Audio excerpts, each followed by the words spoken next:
نحمده ونصلي ونسلم على سيدنا ومولانا محمد رسوله النبي الأمين المكين الحنين الكريم الرؤوف الرحيم. أما بعد، فأعوذ بالله من الشيطان الرجيم. بسم الله الرحمن الرحيم. لقد كنت في غفلة من هذا فكشفنا عنك غطاءك فبصرك اليوم حديد. صدق اللہ مولانا العظیم. معزز مشائخ اعظام، علماء کرام، محترم اساتذہ، طلباء و طالبات،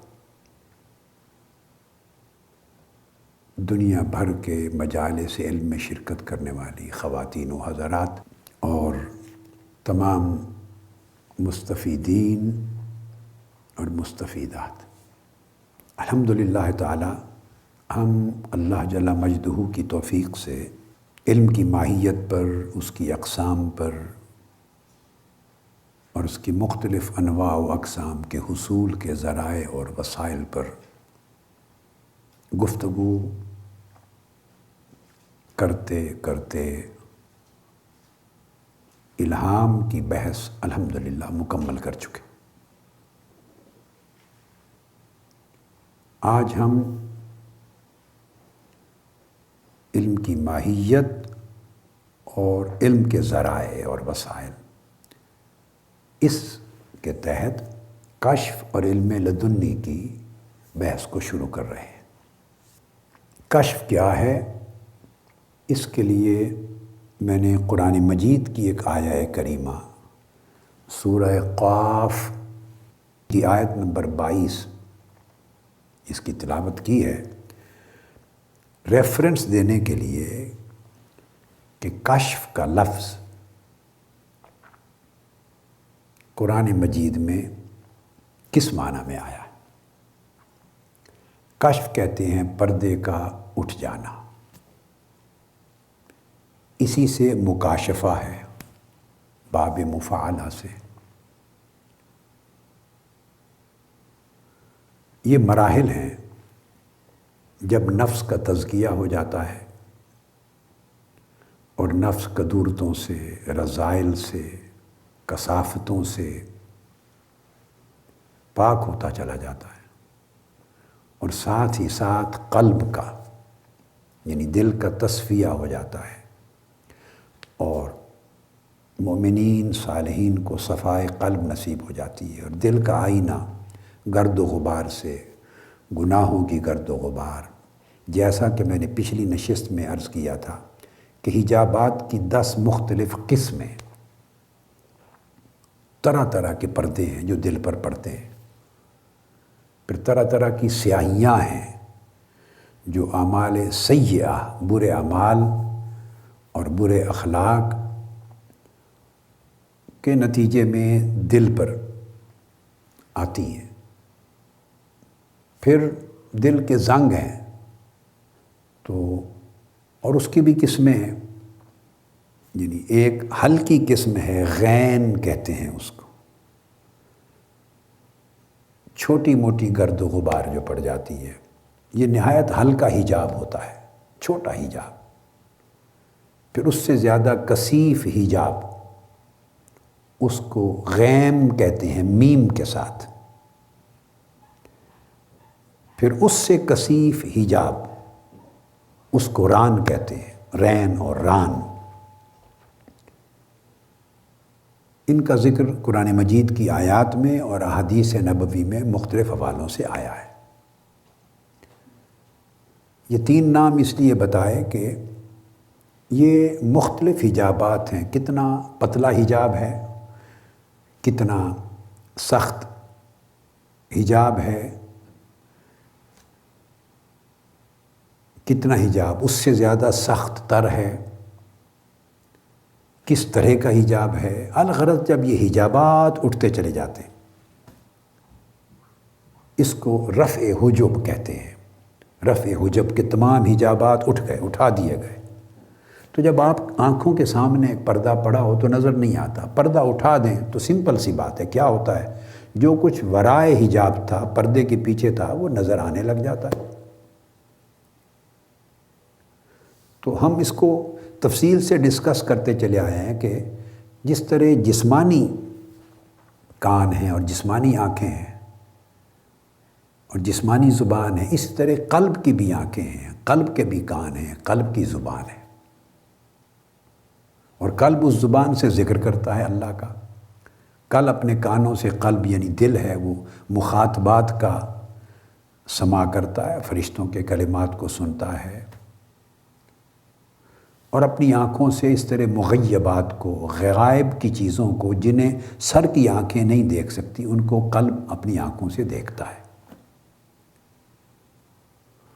مگر چونکہ قلب پر، دل پر پردے پڑے ہوئے ہوتے ہیں، حجابات ہوتے ہیں، بڑے گناہوں کے، چھوٹے گناہوں کے، ظاہری گناہوں کے، باطنی گناہوں کے، برے خیالات کے، بری باتوں کے، برے عقائد کے، بری شہوات کے، طرح طرح کے، حتیٰ کہ غفلتوں کے، ترک اولا کے، اعلیٰ کام کو چھوڑ کر چھوٹے کام کو کرنا، مباحات کی کثرت، ان سب چیزوں کے پردے، جیسا کہ پچھلی نشست میں نے بیان کیا، پردے پڑے ہوئے ہوتے ہیں۔ تو آہستہ آہستہ اعمال صالحہ کے نتیجے میں جیسے سیاہی دھلتی ہے، وہاں ویسے پردے بھی اٹھتے ہیں، ریاضات اور مجاہدات۔ قرآن مجید میں اللہ رب العزت نے فرمایا، اعوذ باللہ من الشیطان الرجیم، والذین جاہدوا فینا لنہدینہم سبلنا، جو لوگ ہماری راہ میں، ہماری ذات میں، ہماری راہ میں مجاہدہ کرتے ہیں، ریاضت کرتے ہیں، ہم یقیناً اپنے راستے ان لوگوں پر کھول دیتے ہیں۔ تو راستوں کا کھول دینا انہی میں حجابات کا اٹھا دینا ہے، پردوں کا اٹھانا انہی راستوں کے کھلنے میں آتا۔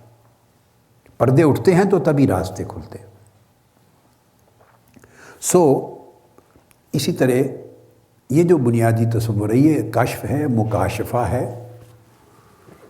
اس کو قرآن مجید نے کہا، سورہ قاف کی آیت نمبر 22 پر اس لفظ کو استعمال فرمایا، لَقَدْ كُنْتَ فِي غَفْلَةٍ مِّنْ هَٰذَا۔ تو دیکھیے غفلت اور کشف کا ایک مناسبت بیان کی ہے کہ غفلت دراصل پردے ڈالتی ہے اور کشف اس پردے کو اٹھا دیتا ہے۔ دونوں چیزوں کا ورود اس آیت کریمہ میں ہوا ہے۔ فرمایا حقیقت میں تو اس دن سے غفلت میں پڑا ہوا تھا، اور تیری غفلت نے تیرے دل کو اندھا کر دیا تھا کہ تیرے دل آنے والے دن کو، قیامت کو، اللہ کے حضور پیش ہونے کو دیکھ سکیں، سمجھ سکیں، اس کی معرفت حاصل کر سکیں۔ تو فرمایا تو غفلت میں تھا، فَكَشَفْنَا عَنْكَ غِطَاءَكَ، سو ہم نے تیرا پردہ غفلت آج ہٹا دیا ہے، تیرا پردہ غفلت اٹھا دیا ہے۔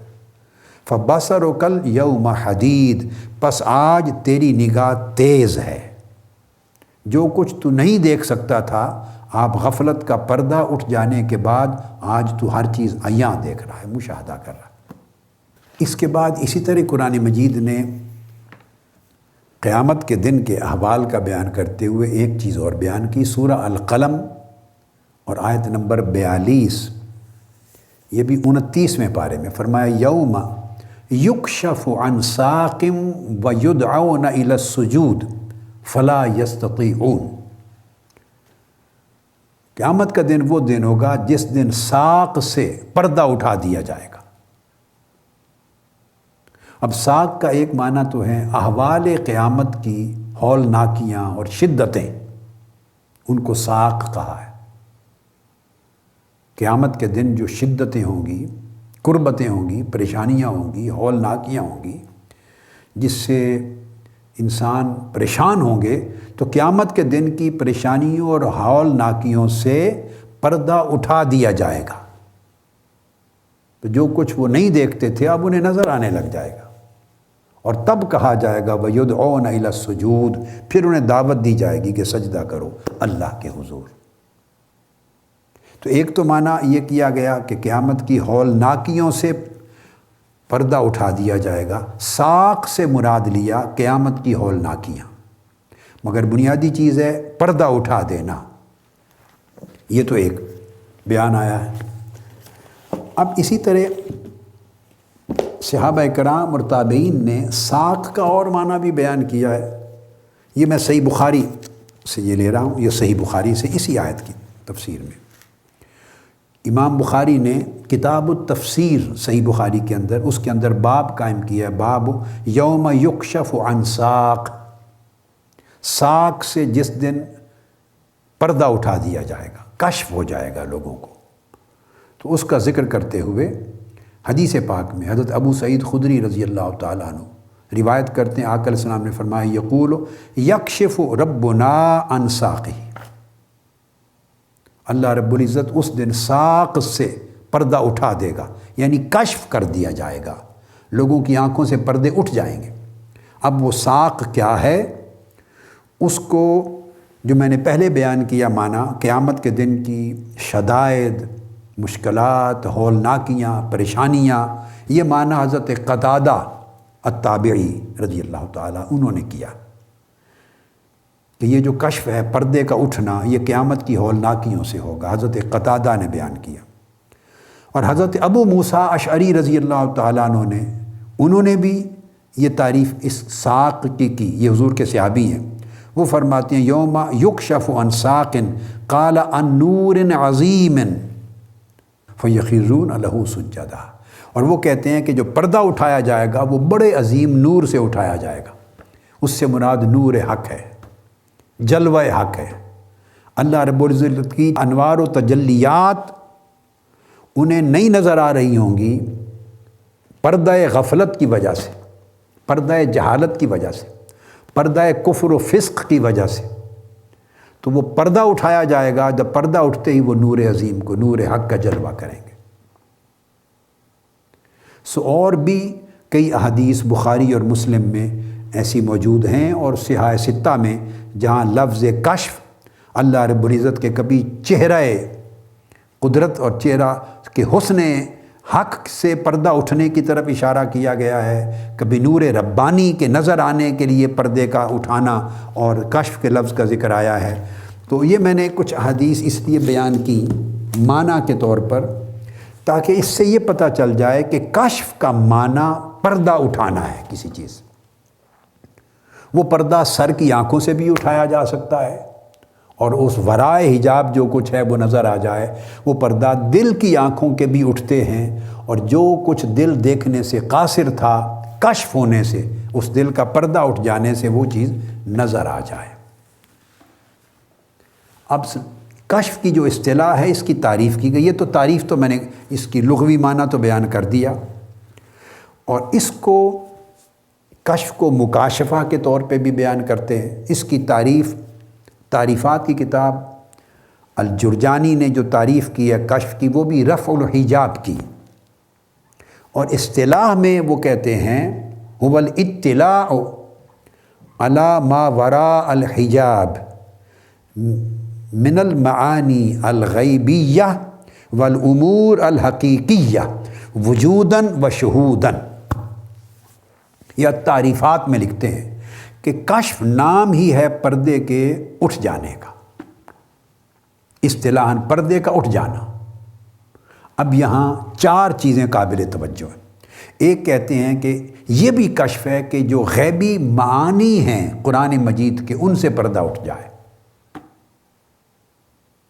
قرآن مجید کی آیات کا جیسا کہ میں نے پچھلی نشست میں ذکر کیا، حضور علیہ السلام نے فرمایا آیات کریمہ کے بارے میں لِكُلِّ آیَةٍ مِنْهَا ظَاہِرٌ وَبَاطِنٌ، ظاہر و بطن، ہر آیت کا ایک ظاہری معنی ہے، ایک باطنی معنی ہے۔ اور فرمایا انزل القرآن علی سبعۃ احرف وَلِكُلِّ حرف منہا ظاہر و بطن، ہر حرف کا جو معنی ہے اس کا ایک ظاہر ہے، ایک باطن ہے، تو ظاہری اور باطنی معانی ہے۔ پھر آقا علیہ السلام نے فرمایا کہ ہر لِكُلِّ حرف لہو حد و مطلع، اور ہر حرف کے باطنی معنی کی ایک ابتدا ہے، جو ابتدائی مقامات پر فائز اولیاء عرفاء اصحاب کشف اصحاب علم لدنی ان معنی تک رسائی حاصل کرتے ہیں۔ وہ مطلعن ایک اس کی انتہا ہے، اور وہ ان معانی کی انتہا ہے معارف اور اسرار و رموز کی جو اعلیٰ درجے کے منتہی اولیاء عرفاء اور اہل کشف اور اہل علم لدنی ان کی رسائی وہاں ان معانی تک ہوتی۔ تو ایک تو یہ قرآن مجید ہے، احادیث نبوی ہیں، احکام شرعیہ ہے کہ ان کے اندر چھپے ہوئے اسرار کیا ہیں، رموز کیا ہے، معارف کیا ہے، آیات کے مختلف معانی، طرح طرح کے رموز۔ تو فرمایا ایک تو یہ بھی کشف ہے کہ اللہ پاک کسی کے قلب سے پردہ اٹھا دے اور اس کو وہ نفس کو تزکیہ اور قلب کو تصفیہ عطا کر دے، اور اس کے قلب کے وہ تمام استار پردے یوں اٹھا دے کہ اس پر مخفی غیبی معانی آشکار ہو جائیں۔ تو یہ کشف ہے۔ اب اس میں کوئی مادی اجسام اور چیزوں کا کشف نہیں ہو رہا، معانی قرآن کا جو باطن اس کا کشف ہو رہا ہے۔ فرمایا یہ بہت بڑا عظیم کشف، اور اس کے اوپر پھر علماء نے، محدثین نے، بزرگان دین نے بالاتفاق اس کو بیان کیا۔ اور میں نے آپ کو جو کہا یہ سب سے بڑی معتمد اور معتبر کتاب ہے شرعی علوم کے اندر اصطلاحات کی تعریفات کی۔ کوئی لفظ کوئی ٹرم جب یوز ہوتی ہے تو اس کی تعریف کی جاتی ہے، یہ تعریفات کی کتاب ہے، سب سے بڑی معتمد۔ اور بعد میں جس نے بھی علمی، دینی، شرعی اور اسلامی اصطلاحات کی، فنی اصطلاحات پر بات کی ہے، وہ انہی کے اوپر اعتماد کیا ہے، سب سے بڑی۔ تو بنیادی چیز وہ کہتے ہیں کہ یہ پہلی بات تو یہ ہے کہ حجاب کے پیچھے جو کچھ ہے اس پر مطلع ہو جانا، اس کو کشف کہتے ہیں۔ وہ بطریق الہام بھی مطلع ہو سکتا ہے، بطریق علم لدنی بھی مطلع ہو سکتا ہے، بطریق رفع حجاب بھی مطلع ہو سکتا ہے۔ یعنی الہام کے ذریعے بھی آگاہی ہو گئی، یہ بھی کشف ہے، علم لدنی کی شکل میں ہو گئی آگاہی، یہ بھی کشف ہے، اور علم اور اسی طرح کشف مکاشفہ یعنی رفع حجاب ہو گیا تو یہ بھی کشف ہے۔ اور دوسرا وہ بیان کرتے ہیں کہ معانی غیبیہ، قرآن مجید ہو، احادیث نبوی ہوں، احکام دین ہوں، ان کے غیبی معانی اور اسرار اور رموز اور معارف جو چھپے ہوئے ہیں، جو الفاظ کی صورت میں ایک عام عالم ظاہری علوم کے عالم کو معلوم نہیں ہوتے، ان معانی کا ادراک ہو جانا اس کو بھی کشف کہتے ہیں، کہ قلب کو رسائی ہو جاتی ہے ان معانی تک۔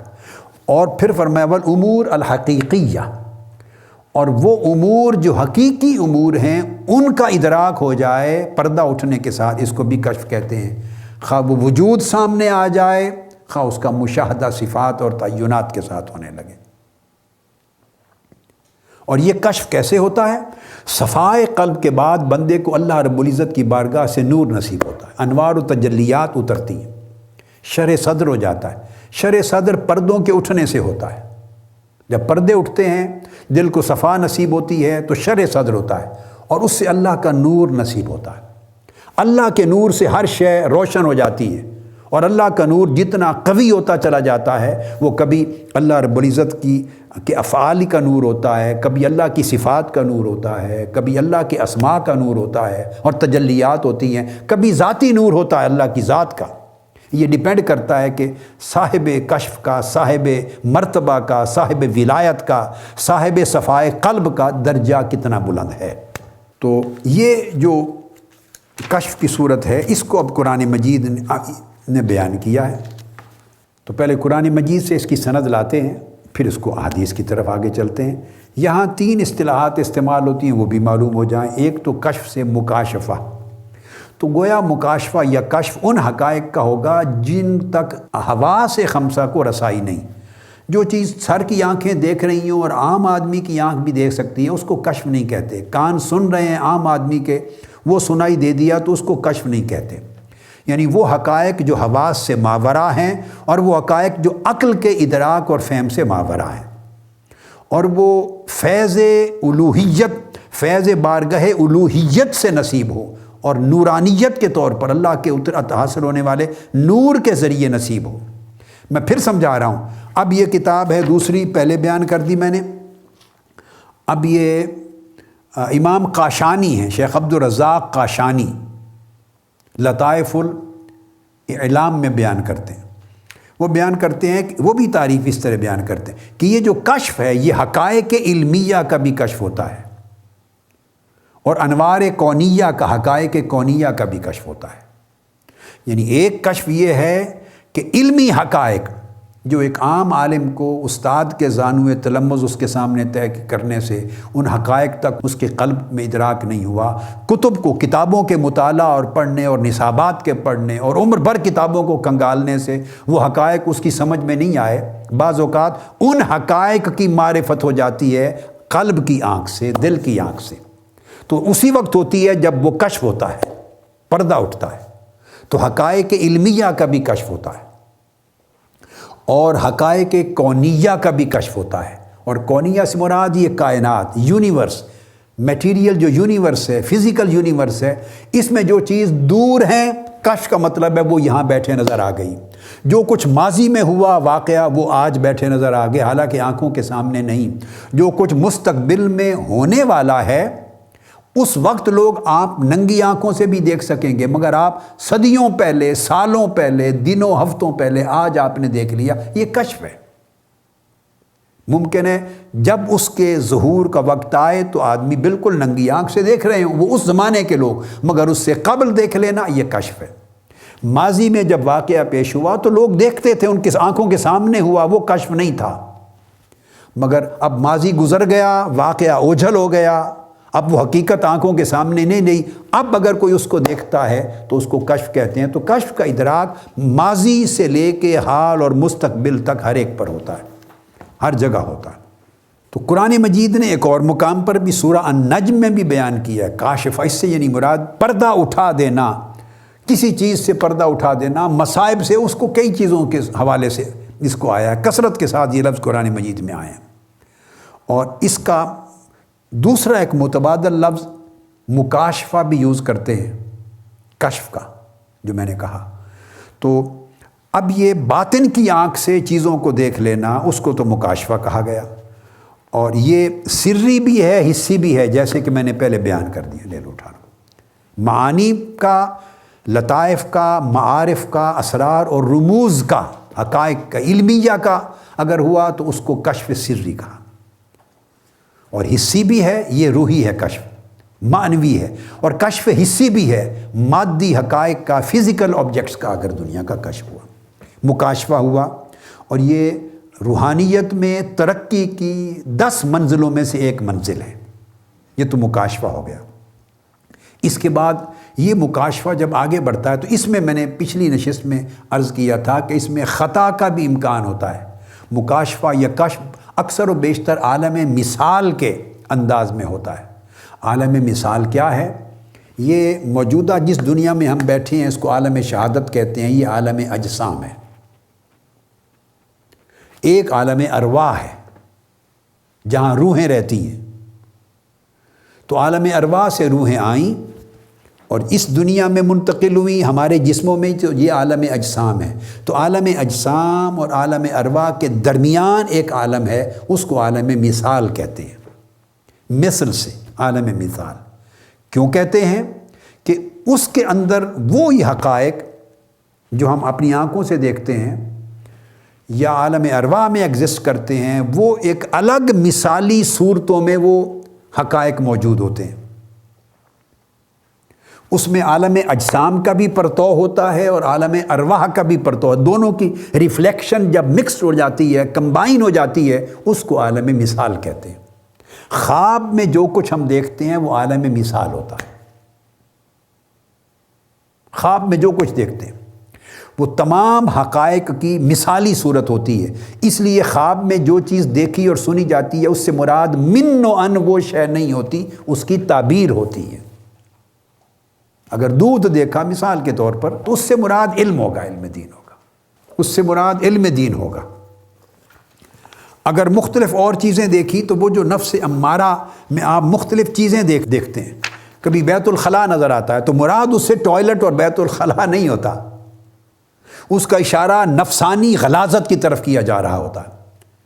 کبھی استبل نظر آتا ہے، کبھی شراب نظر آتی ہے، کبھی افیون نظر آتی ہے، گندا پانی نظر آتا ہے، کیچڑ نظر آتا ہے، ٹھہرا ہوا پانی نظر آتا ہے۔ اس طرح کی چیزیں جو کچھ انسان دیکھتا ہے وہ اس کے نفس امارہ کی مختلف کیفیتوں کی مثال ہوتی ہے۔ کسی چیز کہیں وہ اس کے حرص اور طمع پہ دلالت کر رہی ہے، کہیں اس کے بخل اور کنجوسی پہ دلالت کر رہی ہے، عالم مثال کی وہ شکل، کہیں اس کے غیظ و غضب پہ دلالت کر رہی ہے، کتا نظر آ رہا ہے، کبھی اس کے جہالت اور غفلت پر، کبھی سستی اور کاہلی پر، کبھی بغض اور عناد پر۔ الغرض مختلف اشیاء جو آدمی دیکھتا ہے وہ اس کی نفسانی کیفیات کی عکاسی ہوتی ہے عالم مثال میں، خواب میں یہ جو نظر آتا ہے، اس لیے اس کی تعبیر کی جاتی۔ کبھی اس کو ہاتھی نظر آتا ہے، مثلا نفس کا غلبہ، اس میں غرور اور تکبر ہے بہت بڑا، تو وہ ہاتھی کی شکل دیکھے گا خواب میں۔ کبھی سانپ نظر آتا ہے تو وہ نفس کے اندر منافقت سانپ بن کے نظر آتا ہے۔ اب اس کی الگ تعبیرات ہیں، دشمن بھی سانپ کی شکل میں نظر آتا ہے۔ اگر بچھو نظر آتا ہے تو وہ عذاب کی ایک علامت ہے۔ چڑیا، جو وغیرہ چیزیں نظر آتی ہیں تو مکروہات کے ارتکاب کی علامت ہوتی ہے، ناپسندیدہ عادات کی علامت ہوتی ہے۔ اگر ٹوائلٹ دیکھتے ہیں، گندگی، بیت الخلاء دیکھتے ہیں تو وہ دنیا کی محبت میں غرق ہونا اس سے مراد لیا جاتا ہے۔ یعنی یہ جو مادی دنیا کے واقعات، چیزیں، اشیاء اور آبجیکٹس ہیں، یہ عالم مثال میں کسی اور شکل میں ظاہر ہوتے ہیں۔ جب آپ اس کو دیکھتے ہیں تو اس کی تعبیر کرنی پڑتی ہے کہ اس دنیا میں ایکچولی اس کی تعبیر اور اس کا معنی اور مراد کیا ہے۔ اسی طرح اگر آپ شراب دیکھتے ہیں خواب میں، شراب تو حرام کاری کی طرف علامت ہے، یا اس کے حرام کی طرف رجحان رکھنے کی علامات، وہ اشارہ چیزیں بیان کی جاتی ہیں۔ تو الغرض یہ جو کچھ بھی اس کو خواب میں نظر آتا ہے وہ عالم مثال کی چیزیں ہوتی ہیں، اور عالم مثال کی چیزیں وہ دلالت کرتی ہیں اس کی دوسری چیزوں کے اوپر۔ اسی طرح کبھی بھیڑ بکری نظر آئے گی، اگر بھیڑ بکری نظر آئے گی تو یہ حلال جانور کی طرف اشارہ ہوگا کہ اس کی حلال کی طرف رغبت ہے۔ یہاں سے ٹریس ہوگا کہ اس کا نفس لوامہ ہو چکا ہے یا لوامہ کی طرف منتقل ہو رہا ہے۔ اونٹ نظر آئے اگر تو اونٹ کی صفت ہے بوجھ اٹھانا، تو بوجھ اٹھانا ایک ایسی اخلاقی صفت ہے، یہ نفس لوامہ کی، نفسانی کسی کے نفس کی کیفیت کی طرف اس کو اشارہ کرے گی۔ مچھلی نظر آئے، بطخ نظر آئے، مرغا مرغی نظر آئے، کبوتر نظر آئے، چونکہ پاکیزہ جانور، پاکیزہ پرندے ہیں تو حلال کی طرف رغبت پہ اس سے مراد نہ مچھلی ہوگی، نہ بطخ ہوگی، نہ اونٹ ہوگا۔ دیکھ اونٹ رہا ہے مگر مراد اس کی اس صفت کو لیا جائے گا کہ یہ بندوں کے بوجھ اٹھانے کی صفت اور اخلاق اس کے اندر پیدا ہو گیا ہے یا ہو رہا ہے۔ اس طرح کھجور نظر آئے، شہد نظر آئے تو یہ بھی پسندیدہ اخلاق، اس کے اندر پسندیدہ اخلاق داخل ہو گئے ہیں، چونکہ شہد اور کھجور کا تذکرہ قرآن میں آیا اور انبیاء کی اور آقا علیہ السلام کی پسندیدہ خوراک ہے۔ یہ اچھی چیزوں کی طرف، پاکیزہ اخلاق کی طرف رغبت کی پر دلالت کرے گا۔ عالم مثال میں نظر اس کو کھجور اور شہد آئے گا، اور حقیقت میں دلالت کرے گا، معنی ہوگا کہ اس کے اندر پسندیدہ اخلاق پیدا ہو رہے ہیں۔ اس طرح پھل اور میوے نظر آئیں گے اس کو اگر، تو وہ بعض اوقات بے معنی لغو کلام سے نجات حاصل کرنے کی طرف اس کا اشارہ ہوگا۔ اس طرح مختلف چیزیں اس کو نظر آئیں گی، مختلف چیزیں، اور ہر چیز کا ایک اپنا معنی ہوتا ہے۔ خواب میں عالم مثال کی چیزیں نظر آتی ہیں۔ اسی طرح بعض اوقات لوگوں کو جب یہ نظر آتے ہیں، کوئی گونگا نظر آتا ہے، مست اور مدہوش نظر آتا ہے، کوئی شخص خواب میں نظر آئے تو یہ نفس ملہمہ کی مثالی شکلیں ہوں گی۔ اگر پولیس مین نظر آئیں، جاسوس نظر آئیں، جوا باز نظر آئیں، پہلوان نظر آئیں، مسخرے لوگ نظر آئیں، چوکیدار لوگ نظر آئیں، قصاب نظر آئیں، الغرض اس طرح کے جب لوگ نظر آئیں گے تو نفس ملہمہ کے اوپر یہ چیزیں دلالت کریں گی، اور اس کے اندر جو پچھلے اثرات چلے آ رہے ہیں نفس امارہ کے، ان کی خفیف خفیف شکلوں کا مفہوم اس طرح مراد ہوگا۔ مثلا اگر کسی شخص کو لنگڑا لولا دیکھا ہے تو وہ اس کے اعمال صالحہ میں کمزوری اور نقصان کی طرف اشارہ ہوگا کہ اس کے اعمال صالحہ میں کمزوری ہے۔ لنگڑا آدمی نہیں مراد ہوگا، دیکھ رہا ہے لنگڑے آدمی کو، مگر اشارہ ہے کہ اس کے ایمان اور عمل کے اندر ایک کمزوری ہے۔ اسی طرح اگر وہ گونگے کو دیکھے گا، گونگا شخص ایک نظر آیا خواب میں، تو اشارہ اس طرف ہوگا کہ اس شخص خواب دیکھنے والے کو حق کہنے کی جرت نہیں ہے۔ گونگا اپنے تو گویا ایک ربط ہوتا ہے عالم مثال میں دیکھی گئی چیز اور اس کی تعبیر جو عالم اجسام میں ہے، ان کے معنی میں اور عالم مثال کی شکل میں ایک ربط ہوتا ہے، معنوی ربط ہوتا ہے، اسی سے تو تعبیر کا علم نکلتا ہے، ایک ربط ہوتا ہے۔ اگر جوئے باز شخص کو دیکھے، مسخرے کو دیکھے، تو اس کا مطلب ہے اس کے اندر عبادت ترک کرنے کا رجحان پیدا ہو رہا ہے، یا حرام کاری کی طرف اس کا رجحان بڑھ رہا ہے۔ اگر چور کو دیکھے، خواب میں چور کو دیکھے، تو اس کا مطلب اس کے اندر ریاکاری ہے، وہ اپنی اصلاح کرے گا، اصلاح کی طرف جائے گا۔ قصاب کو جو بکرا ذبح کرتا ہے جانوروں کو، اس کو دیکھے تو اس کے دل پر سیاہی کی علامت نظر آئے گی۔ اگر اندھے اور بینگے شخص کو دیکھے تو اس کا مطلب ہے اس بندے کے اندر گمراہی جنم لے رہی ہے، گمراہی آگے بڑھ رہی ہے۔ تو یہ اسی طرح اب میں کچھ اچھی چیزیں بیان کر دیتا ہوں کہ جو کس قسم کے عالم خواب میں آدمی دیکھتا ہے تو وہ اس سے کیا کیا اس سے دنیا میں مراد ہوتے ہیں۔ مثلا قرآن مجید کی تلاوت کرتا ہوا اپنے آپ کو دیکھے کوئی شخص، اللہ کے نبی کی زیارت کرے، اولیاء کی زیارت کرے، کعبۃ اللہ کی زیارت کرے، مسجد نبوی کی زیارت ہو، مدینہ طیبہ دیکھے، بیت المقدس دیکھے، مشائخ دیکھے، مسجد دیکھے، مدارس دیکھے، نیک حدیث کی تفسیر کی دینی کتابوں کو دیکھے، اگر یہ چیزیں دیکھے تو یہ علامت ہیں کہ اس کے اندر نفس مطمئنہ کی خصوصیات پیدا ہو رہی ہیں۔ اب پھر اس کے بعد آگے فزید وہ غور کرے گا کہ کتنی پیدا ہو چکی ہیں، کتنی پیدا نہیں ہو چکی، مگر اس کی تعبیرات کو جیسے میں بتا رہا تھا اس کا تعلق ہے کہ اگر نیک بادشاہ کو، حکمران کو دیکھتا ہے، نیک حکمران کو، تو اس کا مطلب ہے اس کے اندر عبادت اور ریاضت کا اشارہ ہے کہ وہ رغبت پیدا ہو رہی ہے۔ اگر وہ خانہ کعبہ کو اور مدینہ منورہ کی اور کعبۃ اللہ کی زیارت کرتا ہے تو اس کا مطلب ہے اس کا دل اوہام سے، وسوسوں سے پاک ہو رہا ہے، اس کو اپنی کیفیت کا اندازہ ہوتا ہے۔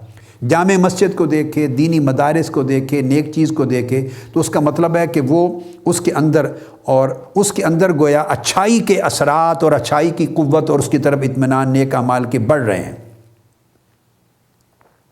گویا جیسا اس کا حال ہے اس کے مطابق وہ اگر اس کو تیر کو دیکھے، کمان کو دیکھے، بندوق کو دیکھے، اسلحہ کو دیکھے، ایسی چیزوں کو دیکھے تو اس کا مطلب ہے اس کے دل میں ابھی کچھ وسوسے ہیں، وسوسے ہیں، تو مزید ریاضت کرے گا، عبادت کرے گا، مجاہدہ کرے گا اور خود کو ان وسوسوں سے مزید پاک اور صاف کرے گا۔ تو یہ میں نے چند ایک نمونے آپ کو اس لیے بیان کیے۔ اسی طرح اس سے اوپر مقامات ہوتے چلے جاتے ہیں، جیسے جیسے مقامات بڑھتے ہیں تو اسی طرح عالم رؤیا میں خواب کے اندر جو کچھ دیکھتا ہے اس کے مدارج اور کیفیات بھی بڑھتی اور بدلتی چلی جاتی ہیں۔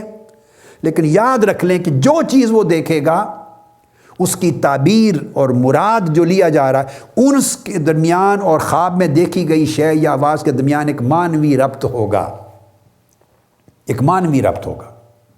اب یہ مراد اس لیے سمجھایا، یہ جو آپ خواب میں دیکھتے ہیں، میں نے مثالیں اس لیے دی کہ آپ کو آسانی ہو جائے گی، بڑی یہ کہ روزمرہ کی چیز ہے، ہر شخص کچھ نہ کچھ دیکھتا ہے، سوائے اس کے سمجھیں اس سے مراد ایکچول رؤیا ہیں، خواب ہیں، اوت پٹانگ چیزیں جو آدمی خواب میں دیکھتے ہیں جن کا نہ کوئی سر ہے نہ پیر ہے، نہ کوئی معنی نہ مفہوم، انہیں خواب نہیں کہتے، انہیں احلام کہتے ہیں۔ وہ پراگندہ خیالی ہوتی ہے۔ آپ کبھی دیکھتے ہیں بعض اوقات اچانک آپ پانی میں کود گئے، اچانک پھر آپ اپنے آپ کو بستر پہ پا رہے ہیں، کبھی آپ الٹے لٹک گئے، کبھی گھوڑا آ گیا، کبھی شیر نے آپ کو پکڑ لیا، کبھی آپ اچانک گھر میں بچوں کے ساتھ کھانا کھا رہے ہیں، کبھی آپ سفر کر کے وہاں پہنچ گئے، کبھی آپ دریا میں ڈوب گئے، یعنی آپس میں کوئی ربط اور تعلق نہیں، اوت پٹانگ یہ منتشر خیالی ہوتی ہے۔ کبھی آپ کو کوئی حملہ کر رہا ہے، آپ چیخ رہے ہیں، پریشان ہو رہے ہیں۔ یہ ساری چیزیں دن بھر کے جو خواب و خیالات ہوتے ہیں، دن بھر کے خیالات، ان کی پریشانی راتوں میں احلام بن کر پراگندہ خیالی کی شکل میں آتی ہے، وہ بھی نظر آتے ہیں۔ آقا علیہ السلام نے فرمایا وہ احلام ہیں، اضغاث الاحلام ہے، اسے خواب نہیں کہتے۔ تو نہ اس کی تعبیر ہوتی ہے، اعوذ باللہ من الشیطان الرجیم پڑھ کے تھوک دیتے ہیں۔ رؤیا خواب اللہ کی طرف سے ہوتے ہیں، اور رسول السلام نے فرمایا کہ رؤیا صالحہ نیک خواب نبوت کا 46واں حصہ ہے، یعنی نبوت کا فیض ہے۔ فیض نبوت کا گویا 42واں حصہ، ایک حدیث میں 46واں حصہ ہے۔ اس پر ایمان رکھا جاتا ہے۔ رؤیا صالحہ کا مطلقاً انکار کرنا کفر ہے۔ جو نیک خوابوں کا کلیتاً انکار کرے یہ کفر ہے، کیونکہ قرآن مجید میں یوسف علیہ السلام کو خواب آئے اور اس طرح اور رویا صالحہ کا ذکر ہے۔ اور بخاری شریف، مسلم شریف، تمام کتب میں احادیث متفق علیہ۔ آقا علیہ السلام ہر نماز فجر کے بعد صحابہ کرام سے پوچھتے تھے سناؤ تمہیں کیا کیا خواب آئے ہیں، پھر آقا علیہ السلام تعبیر بیان فرماتے، انبیاء کو خواب آتے، آقا علیہ السلام نے اپنے خواب بیان کیے، سیدنا صدیق اکبر کے خواب، سیدنا فاروق اعظم کے خواب، سیدنا عثمان غنی کے خواب، سیدنا علی شیر خدا کے خواب۔ بخاری، مسلم، ابو داؤد، ترمذی، نسائی سب کتب حدیث ابواب رؤیا کے ساتھ بڑی بڑی ہیں۔ اور آقا علیہ السلام نے فرمایا کہ نبوت اور رسالت ختم ہو گئی مگر رؤیا صالحہ، نیک خواب باقی ہیں میری امت میں۔ آقا علیہ السلام نے پوچھا مبشرات باقی ہیں؟ صحابہ نے پوچھا یا رسول اللہ مبشرات، خوشخبریاں کیا مطلب ہے اس کا کیا مراد؟ آقا علیہ السلام نے فرمایا الرؤیا الصالحہ، الرؤیا الحسنہ، نیک خواب جو اللہ تعالیٰ مومن کو دکھاتا ہے۔ تو خواب کے ذریعے اللہ تعالیٰ آگاہی دیتا ہے۔ اب یہ میں کشف کے ساتھ اس کے مفہوم کو جوڑ رہا ہوں۔ عام آدمی چونکہ صاحب کشف نہیں ہوتا، اس کے نفس کا وہ تزکیہ نہیں ہوا، اس کے قلب کا وہ، یہ نہیں کہ پھر اولیاء جن کا تزکیہ تصفیہ ہو جاتا ہے تو ان کو خواب نہیں آتے، نہیں ان کے خواب اور بدرجہ اولا، اونچے، اتم اور اکمل ہو جاتے ہیں، ان کے خواب اور صحیح ہو جاتے ہیں۔ مگر میں سمجھانا چاہتا ہوں کہ جو ایک عام آدمی خواب میں دیکھتا ہے بعض اوقات، بشرطے کہ وہ اضغاث الاحلام، پریشان خیالی نہ ہو، پراگندہ خیالی نہ ہو، صحیح خواب ہو، تو جو آدمی خواب میں دیکھتا ہے اور وہ واقعہ کئی بار اسی طرح ہو جاتا ہے جو اس نے خواب میں دیکھا تھا۔ آپ ہزارہ لوگ جو سن رہے ہیں، لاکھوں، آپ میں سے سینکڑوں کی زندگی میں یہ واقعات ہوئے ہوں گے، دیکھے ہوں گے، سنے ہوں گے، خود بیتے ہوں گے۔ آپ ایک خواب دیکھتے ہیں اور بعد میں وہی واقعہ ہو جاتا ہے۔ غلطی تعبیر میں ہوتی ہے آدمی سے۔ خواب اٹ سیلف کشف ہے، یاد رکھ لیں، خواب قلب و روح کا کشف ہے، مگر وہ مثالی کشف ہے، عالم مثال کا کشف ہے، اس میں کوئی شک نہیں ہے۔ اس کا انکار کرنا میں نے کہا کفر ہے، کیونکہ قرآن اور حدیث کی نصوص قطعیہ سے ثابت ہے۔ اس کا علم تعبیر کا علم کہلاتا ہے، تعبیر میں کسی کو غلطی مغالطہ ہوتا ہے، وہ الگ بات ہے۔ مگر خواب دیکھنے والا شخص وہ بھی کشف کر رہا ہے، اس کا قلب اور روح حالت خواب میں اس کو کشف ہو رہا ہے۔ کیا مراد ہے؟ یعنی وہ جو مستقبل کی چیزیں دیکھ رہا ہے، جو کل کو ہونے والا ہے، یا دور دراز کی کوئی چیز ہو رہا ہے جو اس کی آنکھ نہیں دیکھ سکتی، حواس خمسہ نہیں دیکھ سکتے تھے، عقل نہیں سوچ سکتی تھی، وہ مثالی کشف ہو رہا ہے اس کا۔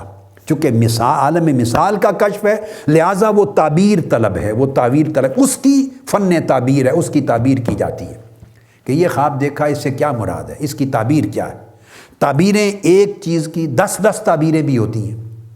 ایک ہی خواب دو الگ آدمی دیکھتے ہیں تو ان کی تعبیر الگ ہوگی، مگر اس لیے الگ ہوگی کہ دونوں کا روحانی قلبی مرتبہ الگ ہے۔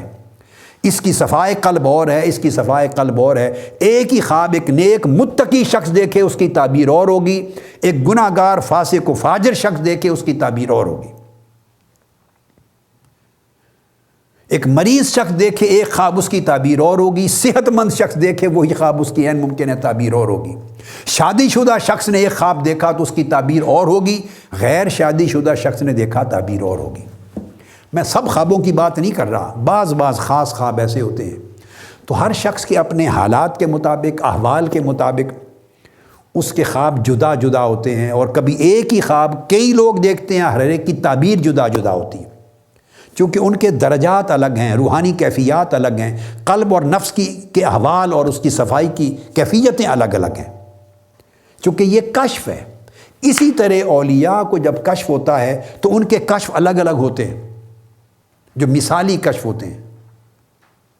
کسی کو کشف ہوا اس میں دھندلاہٹ ہے، کسی کو اور زیادہ صاف ہے، کسی کو اور زیادہ صاف ہوا، حتیٰ کہ اتنا صاف ہوا کہ شک بھی نہ رہا۔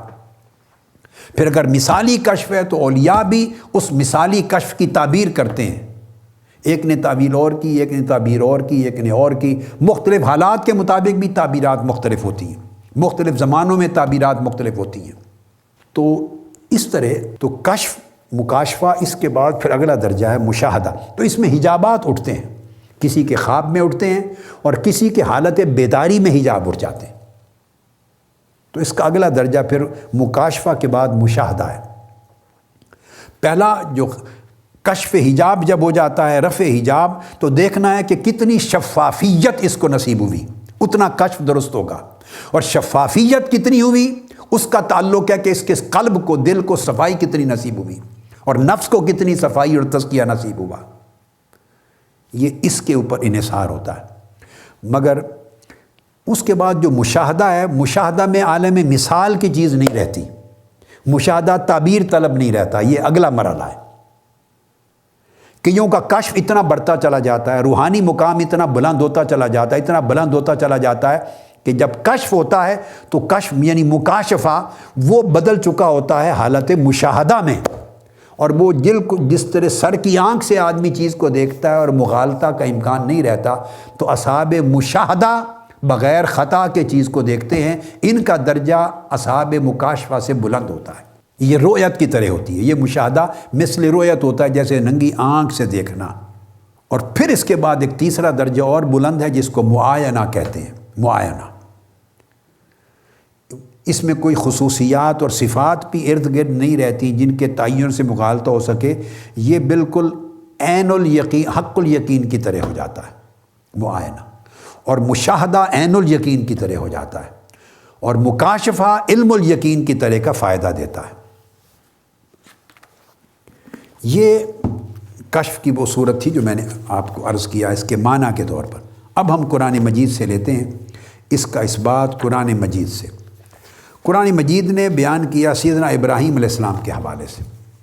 سورہ انعام کی آیت نمبر 75 ہے. اللہ پاک نے فرمایا وَكَذَلِكَ نُرِي إِبْرَاهِيمَ مَلَكُوتَ السَّمَاوَاتِ وَالْأَرْضِ لِيَكُونَ مِنَ الْمُوقِنِينَ. اسی طرح ہم نے ابراہیم کو زمین اور آسمان کی ساری کائنات اور بادشاہتیں دکھا دی، پردہ اٹھا دیا. اور نوری رویت کا لفظ آیا ہے، یہ مکاشفہ سے بھی اوپر مشاہدہ کا درجہ تھا. یعنی عالم مثال کی مثالی شکلوں میں نہیں دی. اب مثال کا لفظ آپ جیسے میں نے خواب کی شکل میں آپ کو سمجھا دیا، مگر اس کو اور سمجھانا چاہوں قرآن مجید سے بھی تو ایک تصور اور کلیئر ہو جائے. سیدہ مریم رضی اللہ تعالیٰ عنہ کا ذکر آیا ہے قرآن مجید میں. سورہ مریم میں تو جبرائیل امین ان کے پاس آئے، انسانی شکل میں آئے. اب جس شکل میں آئے وہ شکل جبرائیل امین کی اصلی شکل نہیں ہے. جبرائیل امین تو فرشتہ ہیں، وہ تو انسان نہیں ہے. تو انسانی شکل میں جب فرشتہ آتا ہے تو اس شکل صورت کو مثالی صورت کہتے ہیں. یہ مثالی صورت ہے. تو قرآن مجید کہتا ہے فَتَمَثَّلَ لَهَا بَشَرًا سَوِيًّا فَأَرْسَلْنَا إِلَيْهَا رُوحَنَا فَتَمَثَّلَ لَهَا بَشَرًا سَوِيًّا. ہم نے مریم کی طرف اپنے روح الامین کو بھیجا اور پورے بشر کی صورت دے کر بھیجا، مکمل بشر کی صورت میں بھیجا، ایک پورے انسان کے طور پہ بھیجا. اور یہ صورت کیا تھی؟ یہ جبرائیل امین کی صورت اصلیہ نہیں تھی، اصل صورت نہیں تھی. اس کو صورت مثالیہ کہتے ہیں. مثالی شکل میں آئے. آقا علیہ السلام کی بارگاہ میں جبرائیل امین حاضر ہوتے. بسا اوقات تو آتے وہ اپنی صورت میں کہ وہ صحابہ دیکھ ہی نہیں سکتے تھے. کبھی کبھی انسانی صورت میں بھی آتے. ایک صحابی تھے حضرت دہیہ کلبی، ان کی شکل میں اکثر و بیشتر آتے. یہ مثالی شکل ہوتی. تو ملائکہ کبھی مثالی شکل میں ظاہر ہوتے ہیں، اکثر و بیشتر اپنی اصل نورانی شکل پہ رہتے ہیں. نورانی شکل پہ آئیں تو آنکھیں نہیں دیکھیں گی، پھر ان کی تجلیات قلب پر وارد ہوگی. البتہ قلب کی آنکھ دیکھتی ہے، دل دیکھتا ہے. اگر مثالی شکل پہ آئیں تو عام آدمی سر کی آنکھوں سے بھی دیکھ لیتے ہیں. یہ الگ بات ہے کہ پہچانیں یا نہ پہچانیں. یہ انما الاعمال بالنیات والی جو حدیث ہے نہ، جو دوسری حدیث آقا علیہ السلام کے پاس ایمان، اسلام اور احسان کی، تو صحابہ کرام بخاری اور مسلم دونوں کی متفق ہے. فرماتے ہیں ایک اعرابی آیا، دیہاتی شخص، وہ آقا علیہ السلام کی مجلس میں بیٹھ گیا صحابہ کرام کے سامنے اور پوچھا یا رسول اللہ اسلام کیا ہے؟ آپ نے جواب دیا. تو اس نے عرض کیا یا رسول اللہ آپ نے صحیح فرمایا. پھر پوچھا ایمان کیا ہے؟ آپ نے جواب دیا. اس نے کہا یا رسول اللہ آپ نے صحیح فرمایا. پھر پوچھا احسان کیا ہے؟ آپ نے جواب دیا. اس نے عرض کیا یا رسول اللہ آپ نے صحیح فرمایا صلی اللہ تعالیٰ علیہ وسلم. جب وہ سوالات کر کے جوابات دے کے چلے گئے تو آقا علیہ السلام نے پوچھا تم نے پہچانا اس شخص کو کون تھا؟ صحابہ کرام کو معلوم نہیں تھا. فرمایا ھذا جبریل، یہ جبرائیل امین تھے، یہ تمہارے پاس آئے لیعلمکم دینکم، تمہیں تمہارا دین سکھانے کے لیے آئے تھے. تو صحابہ کہہ رہے تھے کہ وہ ایک دیہاتی لگ رہا تھا، ایک دیہاتی شخص آیا. تو یہ مثالی صورت تھی. اب اس سے آپ کو پتہ چل گیا کہ ملائکہ تو کیا، سیدنا جبرائیل امین جیسی ہستی بھی بشری مثالی صورت میں زمین پہ اپیئر ہوتی ہے۔ تو جس طرح وہ مثالی صورت میں زمین پہ اپیئر ہوتے ہیں، اس طرح عالم خواب میں زمینی حقائق یا آسمانی حقائق عالم ارواح اور عالم اجسام کے درمیان عالم مثال کی صورت میں اپیئر ہوتا ہے، مثالی صورت میں اپیئر ہوتے ہیں۔ اور یہ جو درجہ ہے یہ کشف کا، اب اس سے جب بڑھتا ہے تو یہ درجہ مشاہدہ کا بنتا ہے۔ تو ابراہیم علیہ السلام کو ہم نے مشاہدہ کروایا، ساری کائنات کا مشاہدہ کروایا۔ اب اس طرح آگے ایک اور واقعہ قرآن مجید سے لیتے ہیں، اس میں کشف بھی ہے اور تصرف، چونکہ تصرف ہماری بحث میں اس وقت گفتگو کا موضوع نہیں ہے، کشف تک لوں گا۔ یہ سورہ النمل قرآن مجید کی 19واں پارہ ہے اور آیت نمبر 38 سے شروع ہو رہی ہے یہ پوری، یہ مضمون 38 سے۔ آپ نے ہمیشہ سیدنا سلیمان علیہ السلام کا واقعہ سنا ہے، آصف بن برقیہ آپ کے ایک صحابی تھے، ایک شخص تھا درباری، ایک ولی اللہ تھا اور آپ کے صحابہ میں سے تھا۔ اس کا واقعہ ملکہ بلقیس کا ملک سبا سے تخت اٹھا کے لے آنا، یہ واقعہ قرآن مجید کا کوٹ کر رہا ہوں نص کے طور پہ بطور دلیل شرعی۔ اب قرآن مجید کو پڑھیے، آیت نمبر 38 میں فرمایا قال یا ایھا الملأ ایکم یأتینی بعرشھا قبل ان یأتونی مسلمین۔ سلیمان علیہ السلام نے فرمایا آپ کا دربار لگا ہوا ہے اور آپ نے درباریوں سے کہا کہ تم میں سے کون ہے جو اس ملکہ یعنی ملکہ بلقیس اس کا تخت میرے پاس لے آئے۔ وہ 900 یعنی میلوں کی مسافت پہ تھا، یمن کے اندر وہ جگہ ہے، ملک سبا تھا اس وقت۔ تو وہ کون ہے جو اس کا تخت میرے پاس لائے اس سے قبل کہ ملکہ بلقیس اور اس کے درباری اور وزراء خود ایمان لا کے میرے دربار میں آ جائیں؟ ان کے پہنچنے سے پہلے کون ہے جو تخت لا سکتا ہے؟ اب دیکھیے 1000 میل کی لگ بھگ مسافت ہے، الگ ملک میں بیٹھے ہیں سیدنا سلیمان علیہ السلام، القدس میں، بیت المقدس جو یروشلم ہے، یہ جگہ ہے نا آپ کا دربار تھا، یہ القدس مسجد یکساں آپ نے داؤد علیہ السلام کا جو زمانہ ہے وہ آپ نے بنائی، اس جگہ تخت ہے، آپ بیٹھے ہیں اپنے دربار میں۔ اور یمن کے اندر